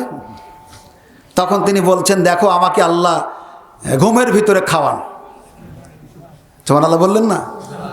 কারণ আপনার বিশ্বাস না, কারণ পীরকে খাওয়ায় এই বিশ্বাস আপনার আছে, কিন্তু নবীকে খাওয়ায় বিশ্বাস না। আল্লাহ রাসূল বাড়িতে গেছেন, আয়েশা জি খাবার কিছু আছে? একটু শিরকা ঝোল আছে। আচ্ছা সিয়াম ছিলাম ভেঙে ফেললাম। আয়েশা জি খাবার কি কিছু আছে? না, তো সিয়াম রাখলাম। কি বুঝতে পেরেছেন কিছু? আমাদেরকে আল্লাহ কি ঘুমের মধ্যে খাওয়ান? আমাদের ঘুমের মধ্যে যেটা করান, সকালবেলা উঠে ফজর আগে লুঙ্গি খোঁজা লাগে। আর নবীর যেটা স্বপ্ন সেটাও কি ওহী? জি, নবী যেটা স্বপ্ন সেটাও ওহী। সুবহান। পার্থক্যটাকে বুঝেন। নবী আমাদের মতো মানুষ, পার্থক্য একটা, তার কাছে ওহী আসে, আমাদের কাছে ওহী আসে না। চলুন, এরপর তিনি বলছেন তার 11টা স্ত্রী। কয়টা? আমাদের অনুমতি কয়টা আছে? কিছু কিছু ব্যাককেল আছে, আলেম নামের এরা কলঙ্ক। সহি মানহাজ যাদের আকীদা, তাদেরকে ঠাসানোর জন্য তারা এভাবে বলে যে নবী তো 11টা বিবাহ করেছে, তোমরাও করো। কিন্তু নবীর সাথে এটা খাস, উম্মতের জন্য জায়েজ নেই। এটা সর্বোচ্চ 4টা করতে পারে। পরের অংশে বলা হয়েছে যদিও ইনসাফ কায়েম করতে না পারে তাহলে একটাতেই আলহামদুলিল্লাহ, বেশি করার প্রয়োজন নেই। কিছু বিষয় নবীর সাথে খাস, এটা বুঝলেন। এই জন্য নবী যেটা করেছেন সেই মতো আমাদেরকে আমল হতে হবে। এখন অনুমতি বুঝিনি, অনুমতি আপনাকে বোঝায়। আল্লাহ নবী সাহাবীদেরকে নিয়ে এক সাহাবীর বাড়িতে গেলেন, তাকে রান্না করা গোশত খাবার দেওয়া হলো। থালা তার সামনে, মহিলারা বলছে নবীজিকে বলা হোক গোশত কিসের? গোশত কিসের মানে? তখন আল্লাহ নবীকে বলা হচ্ছে আপনি কি জানেন গোশতটা কিসের? না তো। তখন বলা হচ্ছে এটা হলো গুইসাফের গোশত। আমাদের এলাকার ভাষা অনুযায়ী দফ যাকে বলা হয়। রাসূল সাল্লাল্লাহু আলাইহি ওয়াসাল্লামের এলাকায় প্রচলন ছিল না, তার রুচি হচ্ছে না, তিনি খাচ্ছেন না। জালিলুল কদর সাহাবী খালিদ বিন ওয়ালিদ রাদিয়াল্লাহু তাআলা আনহু তার সামনে বসা, তিনি আল্লাহর নবীকে বলছেন আল্লাহর নবী এটা কি হারাম? না। তখন তিনি প্লেটটা সামনে থেকে টান দিয়ে নিজের কাছে নিয়ে খাচ্ছেন, নবী নিষেধ করছেন না। কথা বোঝাতে পারেনি? কে খাচ্ছেন? দেখছেন কে? নবী। নিষেধ করছেন না কেন? নবী খাচ্ছেন না কেন? আপনি বলছেন হারাম হালাল, তাই নিষেধ করেননি। হালাল তো নবী খাচ্ছেন না কেন? আলহামদুলিল্লাহ, কোরআনের এক আয়াত আমরা সবাই পড়েছি, তোমরা খাও হালালান তাইয়্যিবান। কি বললাম বাবা? একটা হালাল একটা তয়্যিব। হালাল কি আর তয়্যিব কি? হালাল হলো যেটা খাওয়া পান করার ব্যাপারে ইসলামের অনুমতি আছে, এটা কি হালাল। যেমন আমরা যে কোনো প্রোডাক্ট, বিস্কিট বলেন, লুঙ্গি বলেন, সেমাই বলেন, সাবান বলেন, এর প্যাকেটের গায়ে দেখবেন BSTI অনুমোদিত লেখা থাকে না বাবা? তার মানে এই প্রোডাক্টের কারখানার মালিক সরকারকে ট্যাক্স কর দেয়, বিনিময়ে সরকার দেশ বিদেশে তার মালটা বিক্রি করার অনুমতি দিয়েছে। এই জন্য ভালো কোম্পানির বিস্কিট ড্যামেজ হলে কোম্পানি লোক ফেরত দেয়, ইঁদুরে কাটলেও ফেরত দেয়, এমনি ড্যামেজ হলেও ফেরত দেয়। কিন্তু যেগুলো আনকমন কোম্পানির দিয়ে যাবে আর ফেরত পাবেন না। এখন যেটা বোঝাচ্ছি, এই অনুমোদন হলো হালাল। কি বোঝা যায়নি? তয়্যিব হলো রুচিসম্মত হতে হবে। হালাল হলেই আপনাকে খেতে হবে এমনটি নয়, যদি আপনার রুচি না হয়। এটা হলো তয়্যিব, রুচি হচ্ছে হালাল নয়। তাহলে যারা সোয়ানি খায়, সোয়ানি বুঝেন না, ওদের রুচি হয় না, এমনি খায়। কিন্তু এখানে রুচি আছে, কিন্তু বলেন না বাবা, বলেন না, অনুমতি নাই, হালাল নয়, তাইয়েব কিন্তু হালাল নয়। তাহলে দুটোটাই থাকতে হবে। নবীর এলাকায় এটা প্রচলিত নয়, এজন্য তিনি খাচ্ছেন না, সাহাবী খাচ্ছেন এজন্য নিষেধ করছেন না, এটাই হলো মৌন সম্মতি। এখন আপনাকে দেখায়, আজও আপনি বলছেন কি 2 আযান জুমার দিনে। আচ্ছা, যাদের কাছে শিখিয়েছি তারাই তো আপনারা, বোঝাতে পারি না আপনাদের, যাদের কাজ যারা শিখিয়েছেন আমাদের তারাই তো আপনারা, আপনারাই আমাদের পিতৃতুল্য, উস্তাদ তুল্য, আপনারাই তো আমাদের শিক্ষক। তা কি বুঝাবেন? আলেম ক্লাসের মেশকাতের আজান অধ্যায়ের হাদিসটা, রসুলের সাহাবীরা বলছেন রসুলের জামানায় জুমার দিনের আজান ছিল, আবু বকরের জামানায়, উসমানের জামানায়, ইসলামী উসমানের খেলাফতের আমলে ইসলামী রাষ্ট্রের আয়তন বেড়ে গেল, মুসল্লির সংখ্যা বেড়ে গেল, ঘন ঘন মসজিদ ছিল না, সাউন্ড সিস্টেমের ব্যবস্থা ছিল না, মানুষ মসজিদে জামাতে হাজির হতে অসুবিধা হতো। তখন তিনি অগ্রিম জানিয়ে দেওয়ার জন্য মসজিদে নববী থেকে কয়েক কিলো দূরে একটা বাজার নাম হলো জাওরা। কি নাম? আপনারা একটু খুলে দেখবেন, পাওয়ার কথা, এই কথাগুলি হাদিসের পাতাতে পাওয়ার কথা। এই জাওরা নামক বাজারের একটা বাড়ির ঘরের ছাদে উঠে তিনি ডাক আজানের প্রচলন করলেন। এই তো দলিল, তাই তো? তো আমরা বিরোধিতা করে এই হাদিসকে অস্বীকার করতে পারবো? আপনি করে কি চালু রাখতে পারবেন? না। এখন আপনাকে বলি, যেই প্রয়োজনে, যেই অসুবিধা বোধ করার কারণে উসমান রাজি আল্লাহ তাআলা আনহু 2 আজানের প্রচলন করেছিলেন, আমার আপনার সমাজে যদি এখনো সেই প্রয়োজন থেকে থাকে আমরা চালাবো, এতে কোনো অসুবিধা নেই। যদি না থাকে, আমরা হঠকারিতা, হিংসাত্মক মনোভাব, ভয়ে ভয়ে দ্বন্দ্বে লিপ্ত না হয়ে ছেড়ে দেওয়াই সবচাইতে উত্তম হবে। উপরন্ত যদি আপনাকে বলি আজান শব্দটা আরবি, এর বাংলা অর্থ কি, আপনারা কি বলবেন? ডাকা, আহ্বান করা, জানানো, শোনানো, এলান দেওয়া। এখন যদি জিজ্ঞাসা করি ডাকা মানে আহ্বান করাই যদি হয়, তা আপনি কাকে ডাকলেন? আসা মানুষকেই। কারণ দ্বিতীয় আজানটা হয় মেম্বারের ইমামের সামনে দাঁড়িয়ে খালি মুখে, অথচ মসজিদে মাইক আছে, অথচ মসজিদে মাইক আছে। প্রথমটা দিল মাইকে, দ্বিতীয়টা সামনে দাঁড়িয়ে ধীরে ধীরে দিল। এই দলিল কোথায় বাবা? দ্বিতীয় আজান দিলেন জাওরা নামক বাজারে, বাড়ির ছাদে উঠলেন কেন? উত্তর হলো আওয়াজ যাতে দূর পর্যন্ত যায়, এজন্য উঁচুতে উঠেছিলেন। দূরতে পাঠানোর কাজ এখন মাইক দিয়েই হয়। আপনি একটু গবেষণা করুন, কোরআন আর বিজ্ঞানের সাথে কোনো সংঘর্ষ নেই। কেন আমি আপনার সাথে হিংসাত্মক মনোভাব নিয়ে চলবো? কেন আপনার সাথে আপনি হিংসাত্মক মনোভাব নিয়ে চলবেন? এগুলো দেখে অমুসলিমরা পর্যন্ত আসে। আমরা চেঞ্জ হই, সংশোধন হই, অসুবিধা নেই। শেষের দিকে বলবো, চলুন আপনি দেখুন জানাজার সালাত আমরা আদায় করি। 3য় তাকবীর একটা দোয়া আছে, কি নাম বলেন তো? প্রথম তাকবীর ফাতিহা, 2য় তাকবীর দরুদ ইব্রাহিম, 3য় তাকবীর কি? ভালো করে বলেন তো সবাই। জি বলেন, কিসের দোয়া? আরে দোয়ার বলতে বলেনি, জানাজার দোয়া। দোয়াই কিসের? স্পেশাল দোয়াই হলো জানাজার দোয়া।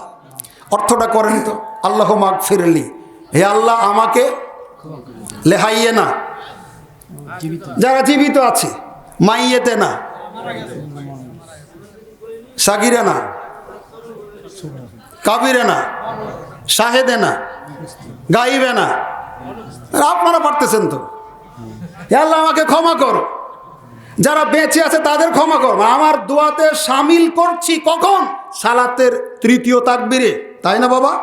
হে আল্লাহ আমাকে ক্ষমা করো, আমাদের যারা বেঁচে আছে তাকে ক্ষমা করো, যারা মারা গেছে তাদের ক্ষমা করো, যারা জানাজায় আসতে পেরেছে তাদের ক্ষমা করো, যারা আসতে পারেনি তাদের ক্ষমা করো, যারা ছোট তাদের ক্ষমা করো, যারা বড় তাদের ক্ষমা করো, ও যা কারানা যারা পুরুষ তাদের ক্ষমা করো, ওয়াউনচানা যারা মহিলা তাদের ক্ষমা করো, যাদেরকে তুমি বাঁচিয়ে রাখবা, যাদের মৃত্যু দিবা ইমানের হালাতে মৃত্যু দিও। বাকি আছে কি বাবা? এখানেও কেন গন্ডগোল করব? মাটি দিয়ে দিলেন, আর অনেক বিষয় আছে, ওই দিকে যাওয়ার সুযোগ সময় নেই। আপনাকে বলছিলাম মাটি দেওয়ার সময় বলছেন মিনহা খলাকনাকুম ওয়া মিনহা নুইদুকুম ওয়া মিনহা নুখরিজুকুম তারাতান উখরা। আপনি পেয়েছেন কোথায় যেটা মাটি দিতে বলতে হয়? সূরা তাহা আয়াত নম্বর 55।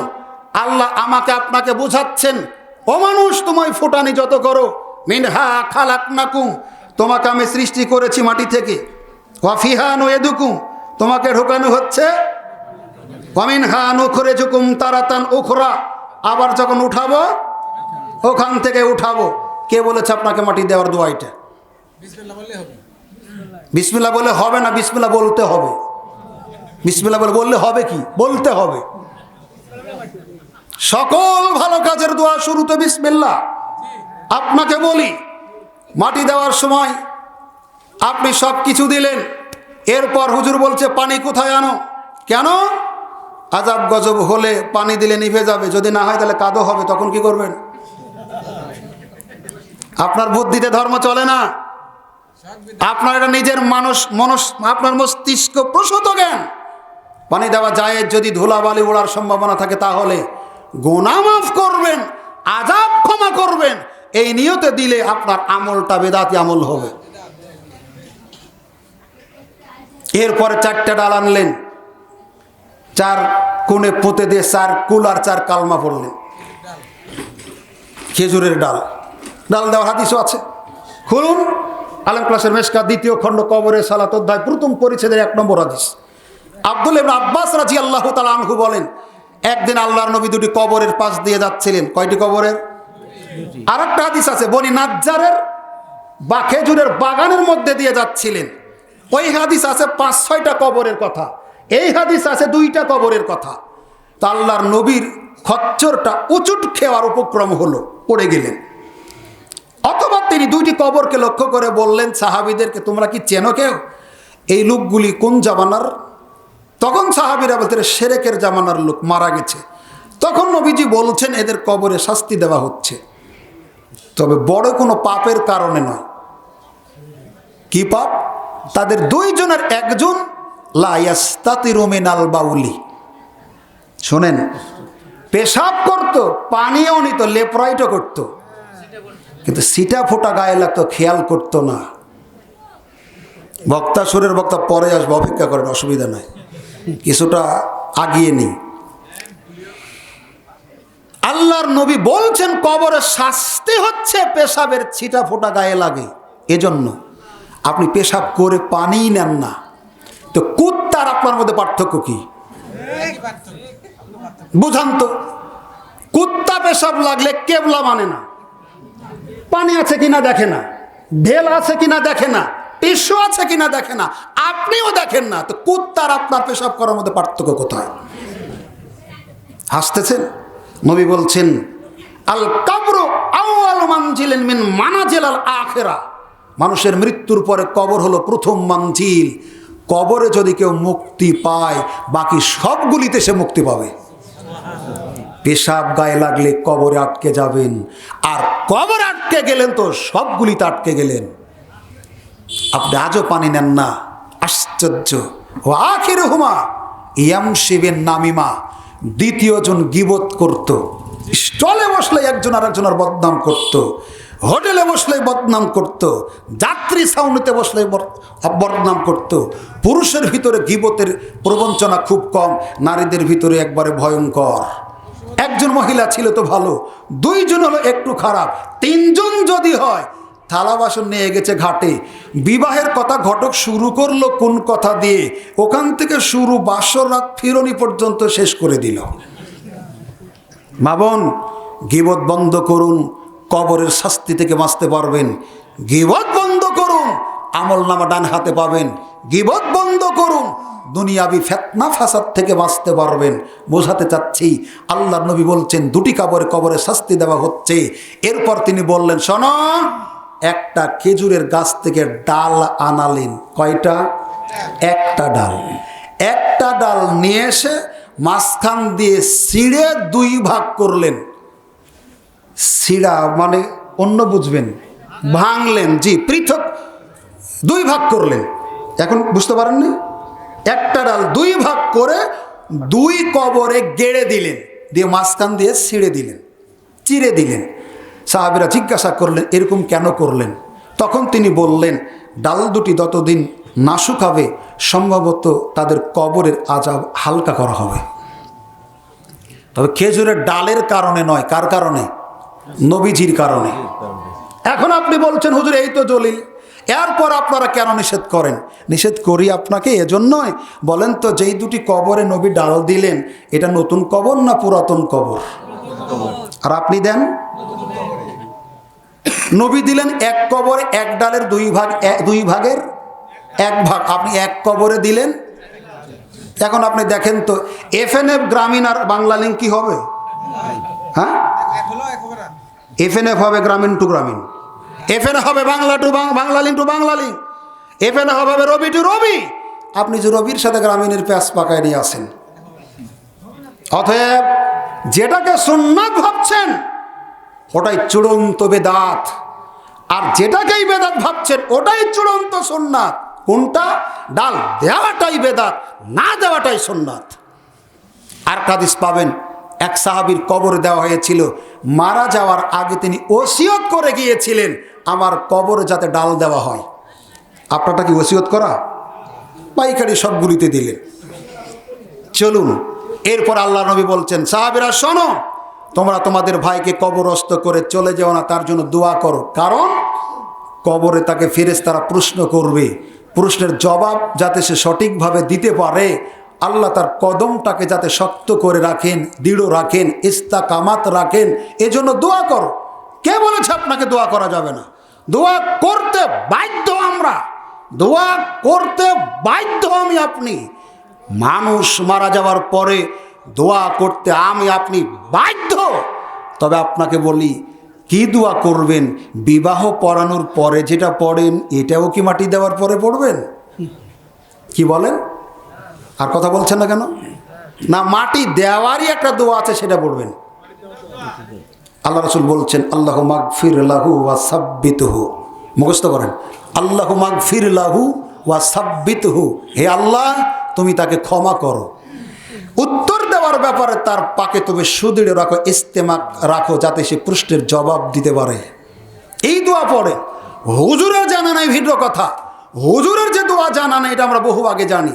বিবাহ পড়ালাম, পড়ানোর পরে ও তো মোনাজাত করবে, তো দেখে খুব একবারে কাজুকুজু করছে, তো দোয়াটা করলো। আমি বললাম যে সুন্নাতি যে তরিকায় দোয়াটা পড়েন, তো অনেকক্ষণ পরে বলছেন যে আপনি দোয়াটা পড়ে। তো আপনি তো, আমি তো জানি না।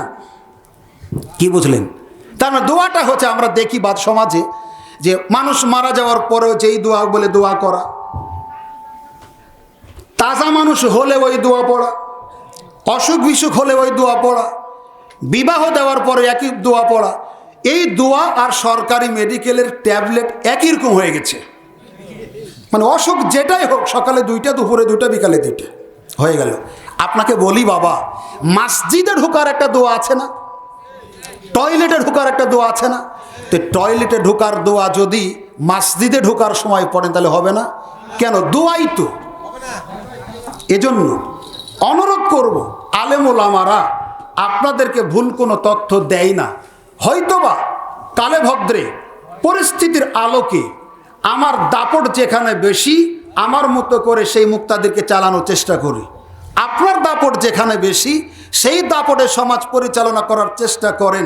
মাঝখান থেকে ইসলামের বিধানটা মাটি চাপা পড়ে থাকে শতাব্দীর পর শতাব্দী ধরে। দেখে উন্মোচন করতে হবে। আপনাকে অনুরোধ করি, আপনি যদি জেদ নিয়ে মারা যান, জেদ নিয়ে কবরে যান, আপনার মৃত্যু হবে আবু তালিবের মতো। কার মতো? কার মতো? আবু তালিবের মতো। তার মৃত্যুটা কি ভালো? মৃত্যু সজ্জায় আল্লাহ রাসূল বলছেন, অসংখ্য মানুষকে সুপারিশ করে আমি জান্নাতে নিয়ে যাব। আপনার আমল কম হোক, কালেমাটা পড়ুন, হয়তোবা পাপ অনুযায়ী শাস্তি ভোগ করার পর আমার বদৌলতে সুপারিশ করে আপনাকে জান্নাতে নিয়ে যেতে পারবো। পাশেই কাফেরদের লিডার, তাকে বলছে আবু তালেব, মক্কার মধ্যে কুরাইশ বংশ শ্রেষ্ঠ, তাদের সামনে কেউ চোখ রাঙাতে পারে না, তাদের সামনে কেউ কথা বলতে পারে না, তারা মারা গেছে বাপদাদার ধর্মের ওপরে, আর তুমি ভীতু কাপুরুষের মতো বাপদাদার ধর্মকে ত্যাগ করে তোমার ভাতিজার ধর্ম মেনে নিয়ে মারা যাবে? হতে পারে না। এই পাম প্রতারণা শুনে আবু তালেব কালেমা পড়লেন না।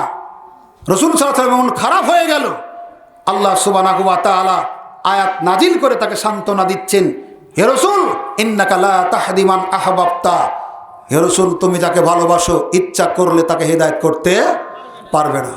পৃথিবীর প্রথম মানুষ আদম, এত বড় শ্রেষ্ঠ মানুষ, তার ছেলে কাবিলকে হেদায়েত করতে পারেনি।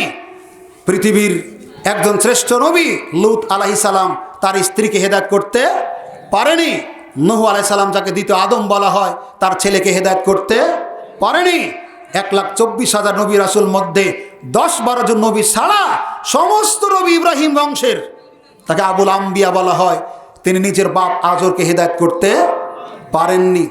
আপনাকে দেখায় আসিয়া ফেরাউন এক বিছানায় থাকতেন স্বামী স্ত্রী, কিন্তু আসিয়া মরার আগে জান্নাতে কোথায় থাকবেন জায়গা দেখে দুনিয়া থেকে বিদায় নিয়েছেন, কিন্তু ফেরাউনকে হেদায়েত করতে পারেননি। আমি আমার বাপকে হেদায়েত করতে নাও পারতে পারি, আপনি আপনার ভাইকে হেদায়েত করতে নাও পারতে পারেন, দাওয়াতটা দিবেন তো। আল্লাহ রাসূল বলছেন জাহান্নামের ভিতরে সবচাইতে কম শাস্তি দেওয়া হবে আমার চাচা আবু তালিবকে। সেই পরিমাণটা কি? জুতা পরানো থাকবে, ফিতা হবে আগুনের, এই ফিতা থাকবে পায়ে, মাথার মগজ টকবক টকবক করে ফুটতে থাকবে, এটাই হলো হালকা শাস্তি। তাহলে কঠিনগুলি আরো কত জটিল। দেখেন, আমার আপনার মৃত্যু যদি আবু তালেবের মতো জেদ নিয়ে হয়, পরকালীন জীবন শাস্তিটা এরকম হবে। আর যদি সংশোধনী আনি, আল্লাহ এতদিন বুঝিনি, আমি ভুল বুঝতে পেরেছি, আমি তওবা করে তোমার দিকে ফিরে আসছি। আপনাকে দু একটা হাদিস দেখায়, রাসূল সাল্লাল্লাহু আলাইহি ওয়াসাল্লাম বলছেন, একটা মানুষের হারানো জিনিস ফেরত পাওয়ার পরে যেমন খুশি হয়, আল্লাহর কাছে যখন কোনো বান্দা পাপ থেকে ফিরে এসে তওবা করে, আল্লাহ ওই বান্দার প্রতি ওই রকম খুশি হন। আল্লাহ রাব্বুল আলামিন বলছেন সূরা ফুরকান আয়াত নম্বর ৭০, ইল্লা মান তাবা ওয়া আমানা ওয়া আমিলা আমালান সলিহান ফাউলাইকা ইউবাদদিলুল্লাহু সাইয়্যাতিহিম হাসানা। আল্লাহ সুবহানাহু ওয়া তাআলা বলেন, কেউ যদি ভুল বুঝতে পারে এই কাজটা আমার অন্যায় হয়েছে, ভুল বুঝতে পেরে তওবা করে আল্লাহকে জেনে বুঝে ঈমান এনে যদি ফিরে আসে, এরপর ভালো ভালো আমল করা শুরু করে দেয়, আল্লাহ পাক বলছেন আল্লাহ ওই ব্যক্তির অতীত জীবনের সমস্ত পাপগুলিকে ক্ষমা করে দেন। শুধু ক্ষমা করেন না, যা পাপ ছিল নেকি দিয়ে বদল করে দেন। তাহলে বলেন, জেদ করলে ভালো না খারাপ? জেদ করা ভালো না খারাপ? আর সংশোধন হওয়া ভালো। যদি ভালো হয়, বুঝতে পারেন ধর্মীয় ব্যাপারে যে হিংসাত্মক মনোভাব, রসম রেওয়াজ আমার আপনার সমাজে ঢুকে আছে, ধর্মীয় কষ্টি পাথর, এগুলোর যদি ভুল প্রমাণ হয়, আল্লাহর ওয়াস্তে আমরা ফিরে আসব, যাতে করে পারলৌকিক জীবনে সফলতার মুখ দেখা যায়। আল্লাহ সুবহানাহু ওয়া তাআলা আমাদেরকে এ ব্যাপারে উদার মানসিকতা দান করুন, আল্লাহুম্মা আমিন। সম্মানিত উপস্থিতি, সর্বশেষ নিবেদন থাকবে, আসুন আমরা শিরক মুক্ত ঈমান এবং বিদআত মুক্ত আমল নিয়ে কবরে যাওয়ার চেষ্টা করি। আল্লাহ সুবহানাহু ওয়া তাআলা আমাদেরকে সে তৌফিক দান করুন, আমিন। আমাদের যারা মারা গেছেন, আল্লাহ তুমি তাদের কবরের শাস্তিকে মাফ করে দাও। যারা অসুস্থ, তাদেরকে তুমি সুস্থতা দান করো। যারা ঋণগ্রস্ত, হে আল্লাহ তাদেরকে তুমি পরিশোধ করার তৌফিক দাও। হে আল্লাহ, যারা আমরা দান সদাকা করছি, যে যার নিয়াতে, নিয়তগুলি ভালো হলে কবুল করো, খারাপ হলে ভালো দিয়ে পরিবর্তন করে দাও। আল্লাহ, অনেকের ছেলে মেয়ে আত্মীয় স্বজন প্রবাস জীবনযাপন করছে, আল্লাহ তুমি তাদের শরীর স্বাস্থ্য ভালো রেখো, আয় ইনকামে বরকত দাও। তোমার নিকটে আমার জন্য দোয়া আছে, উপস্থিত সকলের সুস্বাস্থ্য, দীর্ঘায়ু, মঙ্গল, কল্যাণ কামনা করে আজকের আলোচনা এখানে শেষ করছি। সুবহানাকা আল্লাহুম্মা ওয়া বিহামদিক, আশহাদু আল্লা ইলাহা ইল্লা আনতা, আস্তাগফিরুকা ওয়া আতুবু ইলাইক। আসসালামু আলাইকুম ওয়া রাহমাতুল্লাহি ওয়া বারাকাতুহু।